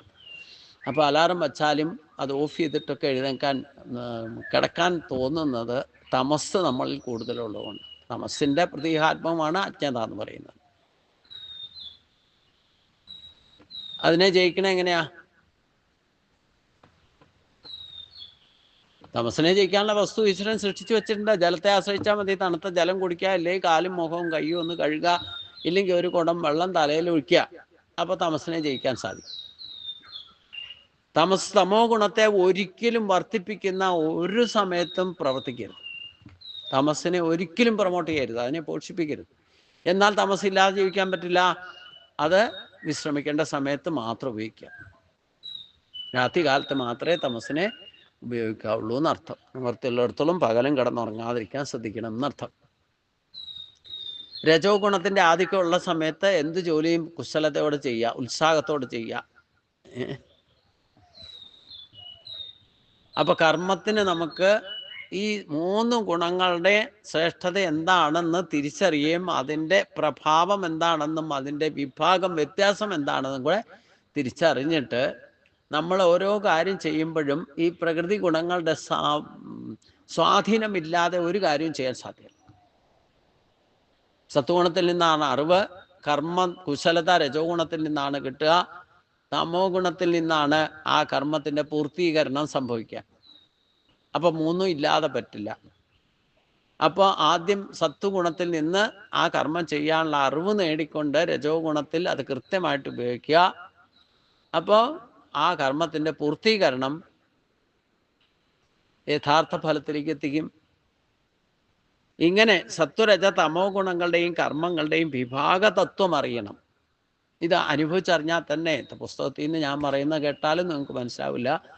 നിങ്ങൾ അതിൻ്റെ വ്യത്യാസം അനുഭവത്തിലൂടെ 3 ഗുണത്തെയും ഓരോന്നിനെയും ഉപയോഗിച്ച് പഠിക്കുക. അത് പെർഫെക്റ്റായിട്ട് ഉപയോഗിക്കുക, അതിന് വേണ്ടത് ചെയ്യുക. അപ്പോൾ സത്വഗുണത്തിൽ നിന്ന് അറിവ് കിട്ടാൻ തുടങ്ങും, അനുഭവജ്ഞാനം കിട്ടാൻ തുടങ്ങും. രജോ ഗുണത്തിൽ നിന്ന് കർമ്മം ചെയ്യാൻ സാധിക്കും. കൃതകൃത്യമായിട്ട് പ്രവർത്തിക്കാൻ, ചെയ്യേണ്ട കർമ്മങ്ങൾ ചെയ്യേണ്ട സമയത്ത് കൃത്യമായിട്ട് ചെയ്യാൻ കർമ്മ കുശലതയോടെ പ്രവർത്തിക്കണമെന്നുണ്ടെങ്കിൽ അപ്പോൾ ആ കർമ്മത്തിൻ്റെ പൂർത്തീകരണം നടക്കുമ്പോൾ നിങ്ങൾക്ക് സുഖമായിട്ട് വിശ്രമിക്കുകയും ചെയ്യാം. കിടന്നാലും ഉറക്കം വരാതിരിക്കില്ല, കിടന്നുറങ്ങാം. അപ്പം ഈ 3 ഗുണത്തെയും എപ്പോഴാണോ പ്രകൃതിയിൽ 3 ഗുണത്തിൻ്റെ പ്രഭാവം ഏത് സമയത്താണോ കൃത്യമായിട്ട് പ്രവർത്തിക്കുന്നത് അതിൻ്റെ ആ ചേർച്ച ആദ്യം ഉണ്ടാക്കണം, അതിനെ അനുഭവിച്ചറിയണം. അപ്പോൾ ഇതിൻ്റെ വ്യത്യാസം നിങ്ങൾക്ക് മനസ്സിലാകും. ഇതാണ് വിഭാഗീയ തത്വം എന്ന് പറയുന്നത്. സത്വരജ തമോ ഗുണങ്ങളുടെ വിഭാഗീയ തത്വം എന്താണെന്ന് അനുഭവത്തിലൂടെ മനസ്സിലാക്കിയാൽ പിന്നെ ഈ ഗുണത്തിലൊന്നും നിങ്ങൾക്ക് ശ്രദ്ധിക്കേണ്ടതില്ല. പിന്നെ നിങ്ങളുടെ സ്വഭാവം ആ പ്രകൃതി ഗുണങ്ങളെ കൊണ്ട് അനുസരണമായിട്ട് നിങ്ങൾക്ക് പ്രവർത്തിക്കും. അത് പ്രവർത്തിച്ചാൽ ഒരു കർമ്മത്തിലും ആസക്തി ഇല്ലാതെ എന്ത് ചിന്തിച്ചാലും, എന്ത് പറഞ്ഞാലും, എന്ത് പ്രവർത്തിച്ചാലും അതൊക്കെ ലോക നന്മയ്ക്കായിക്കൊണ്ട് മാറും. ആ ലോക നന്മയ്ക്കായിട്ട് പ്രവർത്തിക്കുന്നതാണ് ഈശ്വരന് നമ്മളോട് എപ്പോഴും പ്രിയമുണ്ടാകാം. ഈശ്വരനെ, കൃഷ്ണനെ നിങ്ങൾക്ക് കൃഷ്ണ അവബോധത്തിലൂടെ നിങ്ങൾ പ്രവർത്തിച്ചാൽ മാത്രമേ നിങ്ങൾ കൃഷ്ണൻ്റെ ആരാധകനായിട്ട്, അല്ലെ കൃഷ്ണൻ്റെ ഭക്തനായിട്ട് മാറുകയുള്ളൂ എന്നർത്ഥം.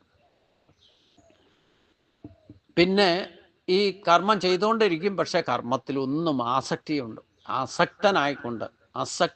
അസക്തനായിക്കൊണ്ട് നിസ്സംഗനായിക്കൊണ്ട് അവരവരുടെ ഡ്യൂട്ടി കൃത്യമായിട്ട് ചെയ്യുന്നവനെ, അവിടെയാണ് കർമ്മസിദ്ധി വരും. പാപപുണ്യങ്ങളുടെ ക്രിയേഷൻ ഇല്ലാതെ വരണമെന്നുണ്ടെങ്കിൽ ഈ ഒരു അവസ്ഥയിൽ എത്തി കർമ്മം ചെയ്യണം എന്നർത്ഥം. പ്രകൃതിയെ ഗുണസമ്മൂഢ സംജന്തേ ഗുണകർമ്മസു താന കൃഷ്ണ വിധോ മന്താൻ കൃഷ്ണ ഭിന്ന വിചാലയേ. പ്രകൃതിയെ ഗുണസമ്മൂഢ, പ്രകൃതിയുടെ ഗുണങ്ങളെക്കുറിച്ച് അറിയാത്ത മൂഢന്മാർ. അതായത് ഞാനിപ്പോൾ പറഞ്ഞ സത്വരജ തമോ ഗുണങ്ങളെപ്പറ്റി അതിൻ്റെ വിഭാഗീയതയെപ്പറ്റി താത്വികമായിട്ട് അറിയാത്തവർ മൂഢന്മാർ തന്നെയാണെന്ന് പറയുന്നു. ഗുണകർമ്മസു സംജതേ, ഗുണാനുസൃത കർമ്മങ്ങളിൽ ആസക്തിയുള്ളവരായിത്തീരും. അവരും കർമ്മം ചെയ്യുന്നുണ്ടാവും, പക്ഷേ ഈ ഗുണത്തിൻ്റെ വിഭാഗീയത അതിൻ്റെ താത്വികമായിട്ടുള്ള വശം മനസ്സിലാക്കാതെ പ്രവർത്തിച്ചാൽ അവര് ഭൗതിക ഭോഗസുഖങ്ങളിൽ ആസക്തനായി ഭവിക്കും. ആ കൃഷ്ണ വിധ താൻ മന്ദാൻ, അല്പഞ്ചനായിരിക്കുന്ന ആ മന്ദബുദ്ധികളെ കൃഷ്ണഭിന്ന വിചാലയ, പൂർണ്ണ ജ്ഞാനി ഇളക്കുകയും വരുന്നു. അതായത് പ്രകൃതിയുടെ ഗുണങ്ങളെക്കുറിച്ച് അറിയാത്ത മൂഢന്മാർ ഗുണാനുസൃതമായ കർമ്മങ്ങളിൽ അവരവരുടെ ഗുണാനുസൃതമായ കർമ്മം എന്ന് പറഞ്ഞാൽ അവരുടെ സ്വഭാവം അനുസരിച്ച് കർമ്മങ്ങളിൽ ആസക്തിയുള്ളവരായിരിക്കും. ആത്മജ്ഞനായിരിക്കുന്ന അവരെ ആത്മജ്ഞാനി ചഞ്ചല ചിത്തരാക്കരുതെന്നും പറഞ്ഞു. അപ്പം അങ്ങനെ എന്തെങ്കിലും നിങ്ങളുടെ ദൃഷ്ടിപ്പെട്ടാലും, ജ്ഞാനികളായിട്ടുള്ളവരുടെ ദൃഷ്ടിപ്പെട്ടാലും അവരെ വിളിച്ചു വരുത്തിയിട്ട് ചഞ്ചല ചിത്തമൊന്നും ആക്കണ്ട എന്നാണ് ഭഗവാൻ പറയുന്നത്. അവര് അവരുടെ സ്വഭാവം അനുസരിച്ചുകൊണ്ട് പ്രവർത്തിച്ചോട്ടെ. അത് മൂഢത്വമാണെങ്കിൽ പോലും അവരെ അത് മനസ്സിലാക്കിയാൽ അവര് ഉപദേശിച്ചിട്ട്, അവരെ ചഞ്ചല ചിത്തർ ആത്മജനായിരിക്കുന്ന അവരെ വിളിച്ചിട്ട് ഉപദേശം കേൾക്കാൻ തന്നെ വരില്ല അവര്. മനസ്സിലായില്ലേ? എന്നെ ഉപദേശിക്കൊന്നും വേണ്ട എന്ന് പറയും. അപ്പൊ അതുകൊണ്ട് നമുക്ക് അവർ തന്നെ പ്രതിബന്ധമായിട്ട് മാറിക്കോളും. അപ്പൊ അല്പജ്ഞനായിരിക്കുന്ന അവരെ ആത്മജ്ഞാനി ഒരിക്കലും ചഞ്ചല ചിത്തത്തിലേക്ക് നയിക്കരുത്. ഉപദേശം കൊടുത്താൽ ചിലർ കൺഫ്യൂഷൻ ആയിപ്പോകും, അത് വേണം ഇത് വേണം. അപ്പൊ അവരെന്താ ചെയ്യേണ്ടതെന്ന് വെച്ച് കഴിഞ്ഞാൽ അവർ തീരുമാനം എടുത്തിട്ടാണ് നിങ്ങളെ അടുത്ത് വരുന്നതെന്നുണ്ടെങ്കിൽ ആസ് യു ലൈക്ക്, യഥാ ഇച്ഛ തഥാ ഗുരു എന്ന് പറഞ്ഞേച്ചാൽ മതി. എന്തിനാ ഏതിനാ എവിടെയാ എന്താണെന്നൊന്നും ചോദിക്കാൻ പോയിക്കരുത്. മക്കളായാലും വേണ്ടില്ല, ഞാൻ ഇന്നത് ചെയ്യാൻ പോവുക എന്ന് വന്ന് പറഞ്ഞാൽ യെസ് യു ക്യാൻ ഡു എന്ന് പറഞ്ഞാൽ എൻ്റെ സ്വഭാവം അതാ. പിന്നെ അവിടെ ഇൻ്റർഫെയർ ചെയ്യൊന്നുമില്ല. എന്താ ചെയ്യേണ്ടതെന്ന് ചോദിച്ചു വന്നാലേ നമുക്ക് പ്രശ്നമാവുള്ളൂ. പിന്നെ നമ്മളെ ഗുണദോഷം തിരിച്ചറിഞ്ഞുകൊണ്ട് അവർക്ക് മാർഗദർശനം നൽകും. അത് നമ്മുടെ ഉത്തരവാദിത്തമാണ്. ഇല്ലെങ്കിൽ അച്ഛൻ പറഞ്ഞിട്ടാണ് ഇങ്ങനെയൊക്കെ ചെയ്ത് ഇങ്ങനെയൊക്കെ ആയെന്ന് പറയും. അതുകൊണ്ട് അവരെന്ത് തീരുമാനമെടുത്തിട്ടാണ് വരണത്, ഞാൻ ഇന്നെ ചെയ്യാൻ പോവാ, ഇന്നടത്ത് പോവാ എന്ന് പറഞ്ഞാൽ യേസ് എന്ന് പറഞ്ഞേച്ചാൽ മതി. പിന്നെ യാതൊന്നും അപ്പുറത്തും ഇപ്പുറത്തും ഒന്നും ചിന്തിക്കണ്ട. അവർക്ക് ചഞ്ചല, അഥവാ നമ്മൾ അതും ഇതും 100 ചോദ്യം ചെയ്യാൻ ഇൻ്റർഫെയർ ചെയ്യാൻ പോയി കഴിഞ്ഞാലോ അവർ ചഞ്ചലിതരാകും, കൺഫ്യൂഷനാകും. അതിന് ആത്മജ്ഞാനി ഒരിക്കലും ശ്രമിക്കരുതെന്നാണ് പറഞ്ഞേക്കണം. പ്രകൃതിയുടെ ഗുണങ്ങളെപ്പറ്റി അറിയാതിരിക്കുക എന്ന് പറഞ്ഞാൽ ഈ പ്രകൃതി ഗുണങ്ങളുടെ സ്വഭാവത്തെ വേരിയേഷൻസ് മനസ്സിലാക്കാതിരിക്കുന്നവർ അവരുടെ ഇഷ്ടം പോലെ പ്രവർത്തിക്കും. അത് എന്തിനു വേണ്ടിയിട്ട്? ഭൗതിക ഭോഗസുഖങ്ങളിൽ ആസക്തിയോടുകൂടി പ്രവർത്തിക്കും. അങ്ങനെയുള്ളവരെ, അല്പജ്ഞനായിരിക്കുന്ന മൂഢന്മാരെ ഒരിക്കലും ആത്മജ്ഞാനി ചഞ്ചലചിത്തരാക്കരുത് ഉപദേശങ്ങളൊക്കെ കൊടുത്തിട്ട്. അതാണ് ഇവിടെ നമ്മൾ യഥാർത്ഥത്തിൽ ജ്ഞാനികളായിട്ടുള്ള മനസ്സിലാക്കേണ്ടത്. മയി സർവാണി കർമാണി സന്യസ്യാത്മചേതസ നിരാശൻ നിർമ്മമോ ഭൂത്വ യുദ്ധസ വിഗതചുര. സർവാണി കർമാണി, സകല കർമ്മങ്ങളും മയി സന്യസ്യ എന്നിൽ അർപ്പിച്ച് ആധ്യാത്മചേതസ ആത്മബോധത്തോടെ നിരാശി നിർമ്മമാ ഭൂത്വ ആശയില്ലാത്തവനും എൻ്റേതെന്ന ഭാവം ഇല്ലാത്തവനുമായി ഭവിച്ച് വിഗതജ്വര യുദ്ധസ്വ ദുഃഖം വെടിഞ്ഞ് യുദ്ധം ചെയ്താലും സകല കർമ്മങ്ങളും എന്നിൽ ഈശ്വരനിൽ അർപ്പിച്ചിട്ട് സമർപ്പിച്ചിട്ട് ആത്മബോധത്തോടെ ഒന്നിലും ആശയും മമതയും എൻ്റേതെന്ന ഭാവവും ഇല്ലാത്തവനായിക്കൊണ്ട് ദുഃഖം വെടിഞ്ഞ് നീ യുദ്ധം ചെയ്യുക. അഹങ്കാരത്തിൻ്റെയും സ്വാർത്ഥത്തിൻ്റെയും അംശങ്ങൾ നീക്കി ചെയ്യുകയും ഈശ്വര അർപ്പണമായിട്ട് നിർവഹിക്കുകയും ചെയ്യുമ്പോൾ ഏത് കർമ്മവും പവിത്രമായി തീരും. ഒരു കർമ്മം ഒരു വ്യക്തി ചെയ്താൽ നന്മയിലേക്കും, അതേ കർമ്മം മറ്റൊരു വ്യക്തി ചെയ്താൽ തിന്മയിലേക്കും പോകും. അത് നന്മയിലേക്ക് പോകണമെന്നുണ്ടെങ്കിൽ എങ്ങനെ ചെയ്യണം? എന്ത് കർമ്മം ചെയ്താലും അത് ഈശ്വരാർപ്പണമായിട്ട് നിർവഹിക്കണം. പിന്നെ അഹങ്കാരത്തിൻ്റെയും സ്വാർത്ഥത്തിൻ്റെയും അംശം അല്പമുണ്ടെങ്കിൽ പോലും അത് നീക്കം ചെയ്തോളണം.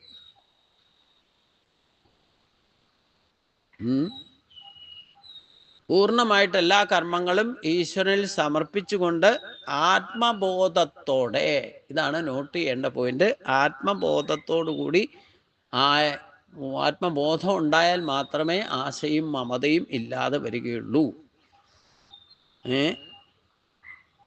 അപ്പോൾ സകല ദുഃഖങ്ങൾക്ക് അറുതി വരും. കർത്തവ്യകർമ്മം യഥാവിധി ചെയ്യാൻ സാധിക്കണമെന്നുണ്ടെങ്കിൽ, ചഞ്ചലചിത്തരാകാതെ ചെയ്യണം സാധിക്കണമെന്നുണ്ടെങ്കിൽ സകല കർമ്മങ്ങളും ഈശ്വരനെ ആശ്രയിച്ചുകൊണ്ട് എന്ന് പറഞ്ഞാൽ ദൈവിക സമ്പത്തിനെ ആശ്രയിച്ച് പോഷിപ്പിച്ചുകൊണ്ട് വേണം, ആത്മബോധത്തോടു കൂടി വേണം ഏതൊരു കർമ്മവും ചെയ്യാൻ. അപ്പോൾ അതിൻ്റെ ഗുണദോഷങ്ങളൊക്കെ തിരിച്ചറിഞ്ഞുകൊണ്ട് ചെയ്യും. അത് ശ്രേയസ്കരമായിട്ട് മാറും. മാത്രമല്ല അത് ലോക ഉപകാരപ്രദമായിട്ട് ഓട്ടോമാറ്റിക്കായിട്ട് മാറുകയും ചെയ്യും. അതുകൊണ്ട് അഹങ്കാരത്തിൻ്റെയും സ്വാർത്ഥത്തിൻ്റെയും അംശങ്ങൾ പൂർണ്ണമായിട്ടും നീക്കം ചെയ്യണം. ചെയ്യുന്ന കാര്യങ്ങളൊക്കെ ഈശ്വര അർപ്പണമായിട്ട് ചെയ്താൽ ആ കർമ്മങ്ങളെല്ലാം പവിത്രമായി തീരും. അതാണ് കർമ്മശുദ്ധിക്ക് ഉതകുന്ന മാർഗം എന്ന് പറഞ്ഞുകൊണ്ടാണ് 30ാമത്തെ ശ്ലോകം അവസാനിക്കുന്നത്. അപ്പം ഇന്ന് 10 ശ്ലോകങ്ങൾ നമ്മൾ കവർ ചെയ്തു എന്നർത്ഥം. അപ്പം അതുകൊണ്ട് ഇനി പറയുന്ന ഒരു ശ്രേഷ്ഠമായ കാര്യമുണ്ട്. ഭഗവാൻ ഏ മേ മതമിതം നിത്യം അനുതിഷ്ഠന്തി മാനവ. 10 ശ്ലോകം നാളത്തേക്ക് മാറ്റി വയ്ക്കാം അല്ലേ? ബാക്കി 3 ശ്ലോകം കൂടെ എടുക്കാം. അപ്പം 43 ശ്ലോകങ്ങളാണുള്ളത്. അപ്പോൾ അടുത്ത ശ്ലോകത്തിൽ ഭഗവാൻ പറയുന്നത് കർമ്മയോഗത്തിൻ്റെ ഏകദേശം ഉപദേശം ഒക്കെ പരിസമാപ്തിയിലേക്ക് എത്തുകയാണ്. അതുകൊണ്ട് ഭഗവാൻ പറയുന്നു, ഞാൻ ഇപ്രകാരം പറഞ്ഞ കാര്യങ്ങൾ യഥാവിധി മനസ്സിലാക്കിയിട്ട് ഏ മേ മതമിതം നിത്യം അനുതിഷ്ഠന്തി മാനവ ശ്രദ്ധാവന്തോ അനസൂയന്തോ മുച്യന്തേ തേബി കർമ്മഭി. ഏ മാനവ, ഏതൊരു മനുഷ്യർ മേ ഇതം മതം, എൻ്റെ ഈ അഭിപ്രായത്തെ ശ്രദ്ധാവന്തോ അനസൂയന്ത, ശ്രദ്ധയുള്ളവരായും അസൂയ ഇല്ലാത്തവരായിട്ടും നിത്യം അനുതിഷ്ഠന്തി, എന്നും അനുസരിക്കുന്നുവോ തേ അഭി കർമ്മഭി മുച്യന്തേ, അവരും കർമ്മബന്ധനങ്ങളിൽ നിന്ന് മോചിതരാകുന്നു. 2 മാർഗം പറഞ്ഞു. ഒന്ന്, അഹങ്കാരത്തിൻ്റെയും സ്വാർത്ഥത്തിൻ്റെയും അംശങ്ങൾ പൂർണ്ണമായിട്ടും നീക്കം ചെയ്ത് ഈശ്വരാർപ്പണമായിട്ട് നിർവഹിക്കുന്ന കർമ്മങ്ങളെല്ലാം പവിത്രമായിത്തീരും. ഇന്നും കർമ്മശുദ്ധിയാണ്. ഇല്ലെങ്കിൽ മുമ്പിലും പിന്നിലും നോക്കാതെ ഭഗവാന്റെ അഭിപ്രായത്തെ മാനിച്ചുകൊണ്ട് എന്നും അസൂയയും ശ്രദ്ധ നല്ലോണം ഉണ്ടാകണം. അസൂയാരഹിതരായിക്കൊണ്ട് എന്നും ഞാൻ പറഞ്ഞ കാര്യങ്ങൾ, എൻ്റെ അഭിപ്രായത്തെ അനുസരിക്കുന്നുവോ തേ അഭി കർമ്മഭിമുച്യന്തേ, അവർ കർമ്മബന്ധനങ്ങളിൽ നിന്ന് മോചിപ്പിക്കപ്പെടുന്നതിന് അവരും കർമ്മശുദ്ധിയുള്ളവരായിട്ട് മാറും. ഒന്നുകിൽ ചെയ്യുന്നതൊക്കെ ഈശ്വരാർപ്പണമായിട്ട് അഹങ്കാരത്തിൻ്റെ സ്വാർത്ഥത്തിൻ്റെ അംശമില്ലാതെ ചെയ്താൽ അവിടെ കർമ്മ പരിശുദ്ധി വരും. ഇല്ലെങ്കിൽ ഈശ്വരൻ പറഞ്ഞു തന്നിട്ടുള്ള ഈ കർമ്മമാർഗത്തെ നിസ്സംശയം ശ്രദ്ധയോടുകൂടി ചെയ്യാൻ വേണം. ലവലേശം അസൂയ ഉണ്ടാകാനും പാടില്ല. ഏതൊരു മനുഷ്യൻ എൻ്റെ അഭിപ്രായത്തിലെ ശ്രദ്ധയോടും അസൂയ കൂടാതെയും അസൂയാരഹിതമായിട്ടും എന്നും അനുസരിക്കുന്നോ, നിത്യനൈമിത്യ കർമ്മങ്ങൾ അനുസരിക്കുന്നുവോ, അവരും കർമ്മബന്ധനങ്ങളിൽ നിന്ന് മോചിതരാകുന്നു. ഒരു അർജുനെ മാത്രം ഉദ്ദേശിച്ചുകൊണ്ടല്ല ഈ കർമ്മയോഗം ഇവിടെ ഈ ശ്ലോകത്തിൽ ഭഗവാൻ പറയുന്നത് എന്ന് പ്രത്യേകം ശ്രദ്ധിക്കേണ്ടതാണ്. ഇവിടെ മതം എന്ന വാക്കിൻ്റെ അർത്ഥം കൂടി ഭഗവാൻ വെളിപ്പെടുത്തുന്നുണ്ട്. അഭിപ്രായമേ അർത്ഥമുള്ളൂ. അപ്പം മതം എന്ന് പറഞ്ഞു കഴിഞ്ഞാൽ അതൊരു പ്രത്യേക ജാതിയോ സമുദായത്തെയോ തിരിച്ചു നിർത്തുന്നതല്ല എന്നർത്ഥം. ഈശ്വരൻ ഒരിക്കലും ജാതി മതങ്ങളെ സൃഷ്ടിച്ചിട്ടില്ല. ഈ മതം എന്ന് പറഞ്ഞാൽ അഭിപ്രായം എന്നർത്ഥമുള്ളൂ. ഭഗവാന്റെ അഭിപ്രായത്തെ മാനിച്ചുകൊണ്ട് അതനുസരിക്കുന്നവർക്ക് ശ്രേയസ് ഉണ്ടാകും, കർമ്മശുദ്ധി ഉണ്ടാകും, ഈശ്വരിലേക്ക് എത്താൻ സാധിക്കുന്നതാണ് പറഞ്ഞത്. അപ്പോൾ ഓരോരുത്തരും ഓരോ അവരവരുടെ അഭിപ്രായം പറഞ്ഞു. അതിൻ്റെ പിന്നാലെ കുറേ പേര് പോയി. അപ്പോൾ അതൊരു പ്രത്യേക മതമായി, ഇല്ലേ, അഭിപ്രായമായിട്ട് മാറി. അതിൻ്റെ പിന്നാലെ പോയപ്പോൾ അതൊരു സമുദായമായി, ജാതി മതങ്ങൾ അങ്ങനെയൊക്കെ ഉണ്ടായേക്കണേ. അല്ലാതെ ഈശ്വരൻ്റെ സൃഷ്ടിയല്ല ജാതി മതമൊന്നും എന്ന് അടിസ്ഥാനപരമായിട്ട് മനസ്സിലാക്കണം. ക്രിസ്തുവിൻ്റെ അഭിപ്രായം പറഞ്ഞു, അത് മതമായി മാറി. ജൈനൻ്റെ അഭിപ്രായം പറഞ്ഞു, അത് മതമായി മാറി. മുഹമ്മദ് നബിയുടെ അഭിപ്രായം പറഞ്ഞു, അത് മതമായിട്ട് മാറി. ഇങ്ങനെ ബുദ്ധൻ്റെ അഭിപ്രായം പറഞ്ഞു, അത് മതമായി മാറി. എന്നാ ഹിന്ദു മതം എന്ന് പറഞ്ഞു, ഹിന്ദു ഒരു മതമൊന്നുമല്ല. ഹിന്ദുവിന് എവിടെയാ ഒരു ഉപജ്ഞാതാവ്? ഒരു വ്യക്തിയുടെ പേര് പറയാനുണ്ടോ ഒരു അഭിപ്രായം പറയാൻ? അവിടെ ഭഗവാന്റെ മതമാണ്, സംസ്കാരത്തെയാണ് പറഞ്ഞത്. അതാണ് കർമ്മയോഗം. അത് ടോട്ടൽ മനുഷ്യന് വേണ്ടിയിട്ട് ലോക നന്മയ്ക്കായിക്കൊണ്ട് പറഞ്ഞതാണ്. ഇതുപോലെ വിശാല ബുദ്ധിയോടുകൂടി ആരും അഭിപ്രായം പറഞ്ഞിട്ടില്ല. അതുകൊണ്ട് ആരാ പറഞ്ഞതെന്നും നമുക്കറിയൂല്ല. നമ്മുടെ ട്രഡീഷൻ, ഹിന്ദുവിൻ്റെ ട്രഡീഷൻ എന്ന് പറയുന്നത്, സംസ്കാരം എന്ന് പറയുന്നത്, ആരാണ് അതിൻ്റെ ഉപജ്ഞാതമെന്നോ ആരുടെ അഭിപ്രായമാണെന്നോ ഒരു വ്യക്തിയെ നമുക്ക് കാണിച്ചു തരാനില്ല എന്നർത്ഥം. എന്തായാലും ആരാണോ ഒരു അർജുനനെ മാത്രം ഉദ്ദേശിച്ചുകൊണ്ടുള്ളതല്ല ഈ കർമ്മയോഗോപദേശം എന്ന് വ്യക്തമാക്കിയിരിക്കുന്നു. ഇനി ഏത അഭ്യസൂയന്താൻ അനുതിഷ്ഠന്തി മേമതം സർവജ്ഞാനം വിമൂഢാസം വിധി നഷ്ടാന ചേതസ.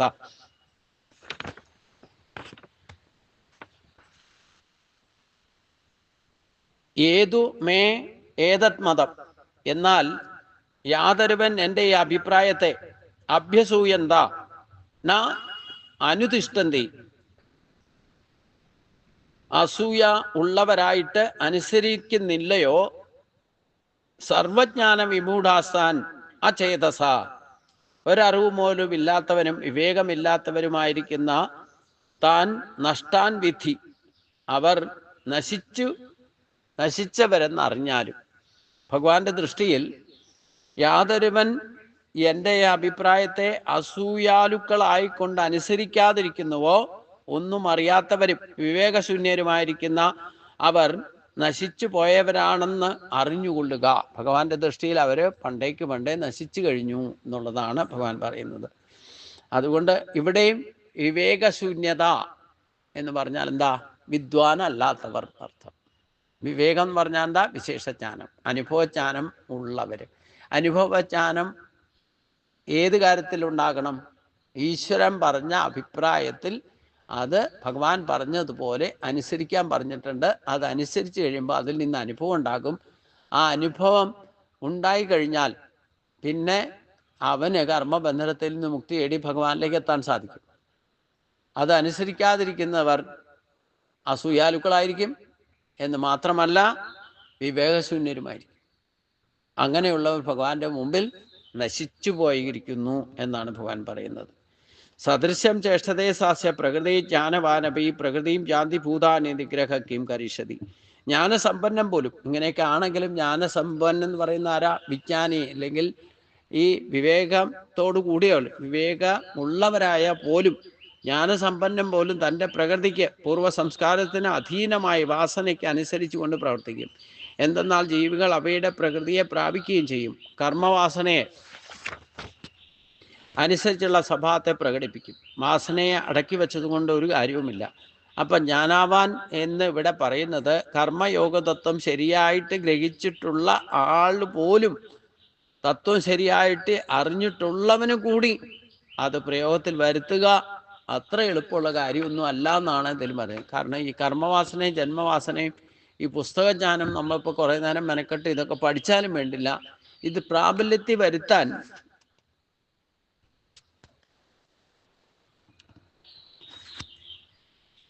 അത്ര എളുപ്പമുള്ള കാര്യമൊന്നും അല്ല എന്നർത്ഥം.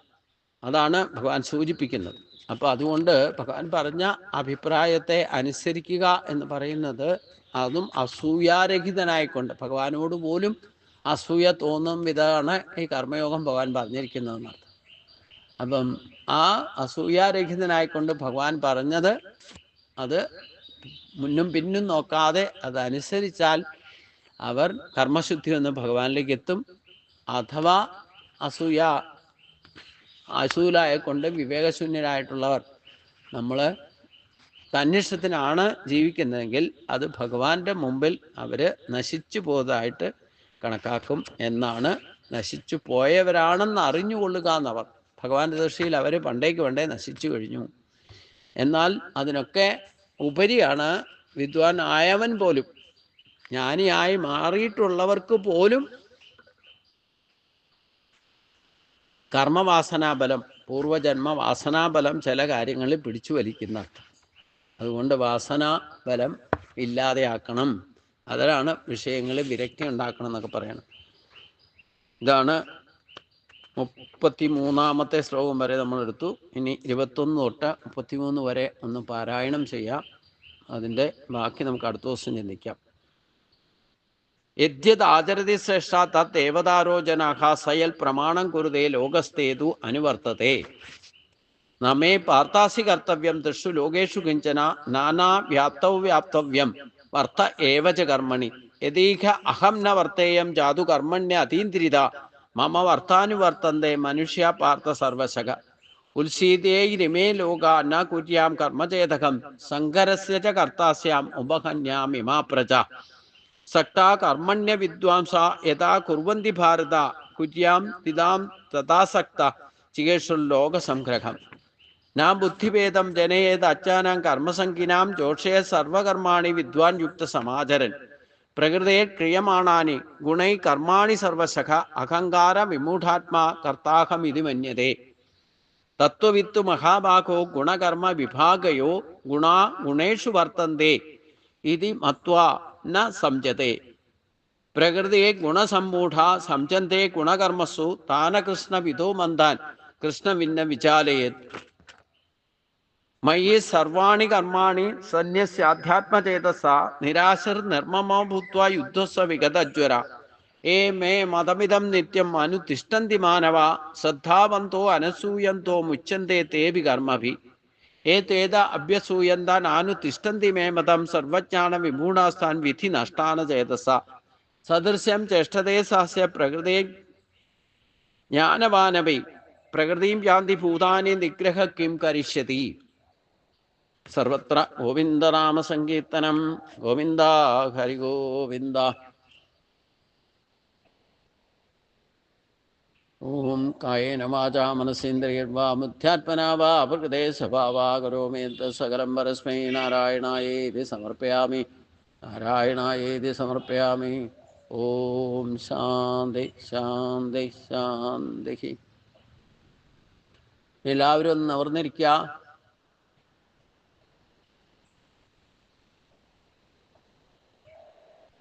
കണ്ണുകളടയ്ക്കുക. ചിന്മുദ്രയിലിരിക്കുക. മറ്റ് ചിന്തകളൊക്കെ ഉപേക്ഷിക്കുക. ഒരു 5 പ്രാവശ്യം ശ്വാസം എടുക്കുന്നതിൻ്റെ ഇരട്ടി സമയം കൊണ്ട് നിശ്വാസവായനം വിടുക. ഇങ്ങനെ 5 പ്രാവശ്യം ചെയ്യുക.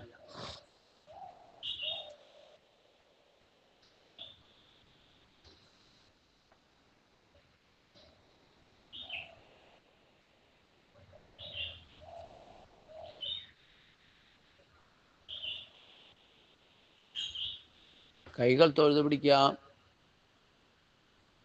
കണ്ണുകൾ അടഞ്ഞു തന്നെ ഇരിക്കട്ടെ. പഞ്ചപ്രണവം. ഓം ഓം ഓം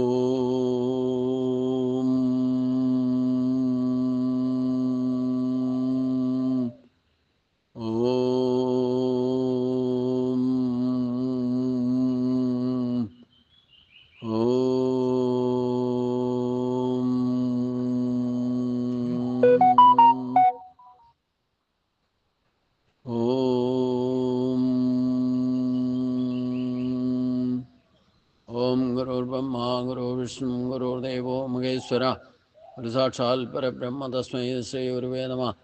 ओम नमो नारायणाय ओम नमो नारायणाय ओम नमो नारायणाय. ओम शांति शांति शांति. കൈകൾ രണ്ടും പുറകോട്ട് കെട്ടുക. തലകൊമ്പിട്ട് ഗുരുപ്രണാമം. ഓം കാർപ്പണ്യോഷോപഗത സ്വഭാവക വൃക്ഷാന്തം ധർമ്മസുമൂഢ ചെയ്ത് ശ്രേയസ്യാനിശ്രം രോഹിതന്മേ ശിഷ്യസ്യഹം ശാതിമാം താം പ്രപന്നം. ഓം ശാന്തി ശാന്തി ശാന്തി. ശ്വാസം എടുത്തുകൊണ്ട് നിവർന്നിരിക്കുക. കൈകൾ കൂട്ടിത്തിരുമ്മുക. 3 പ്രാവശ്യം ആ ചൂട് പകർന്നു നൽകുക. ശിരസും മുഖവും ശരീരവും തലോടിക്കൊണ്ട് ചിന്മുദ്രയിലേക്ക് മടങ്ങി വരിക. പതുക്കെ പതുക്കെ കണ്ണുകൾ തുറക്കുക.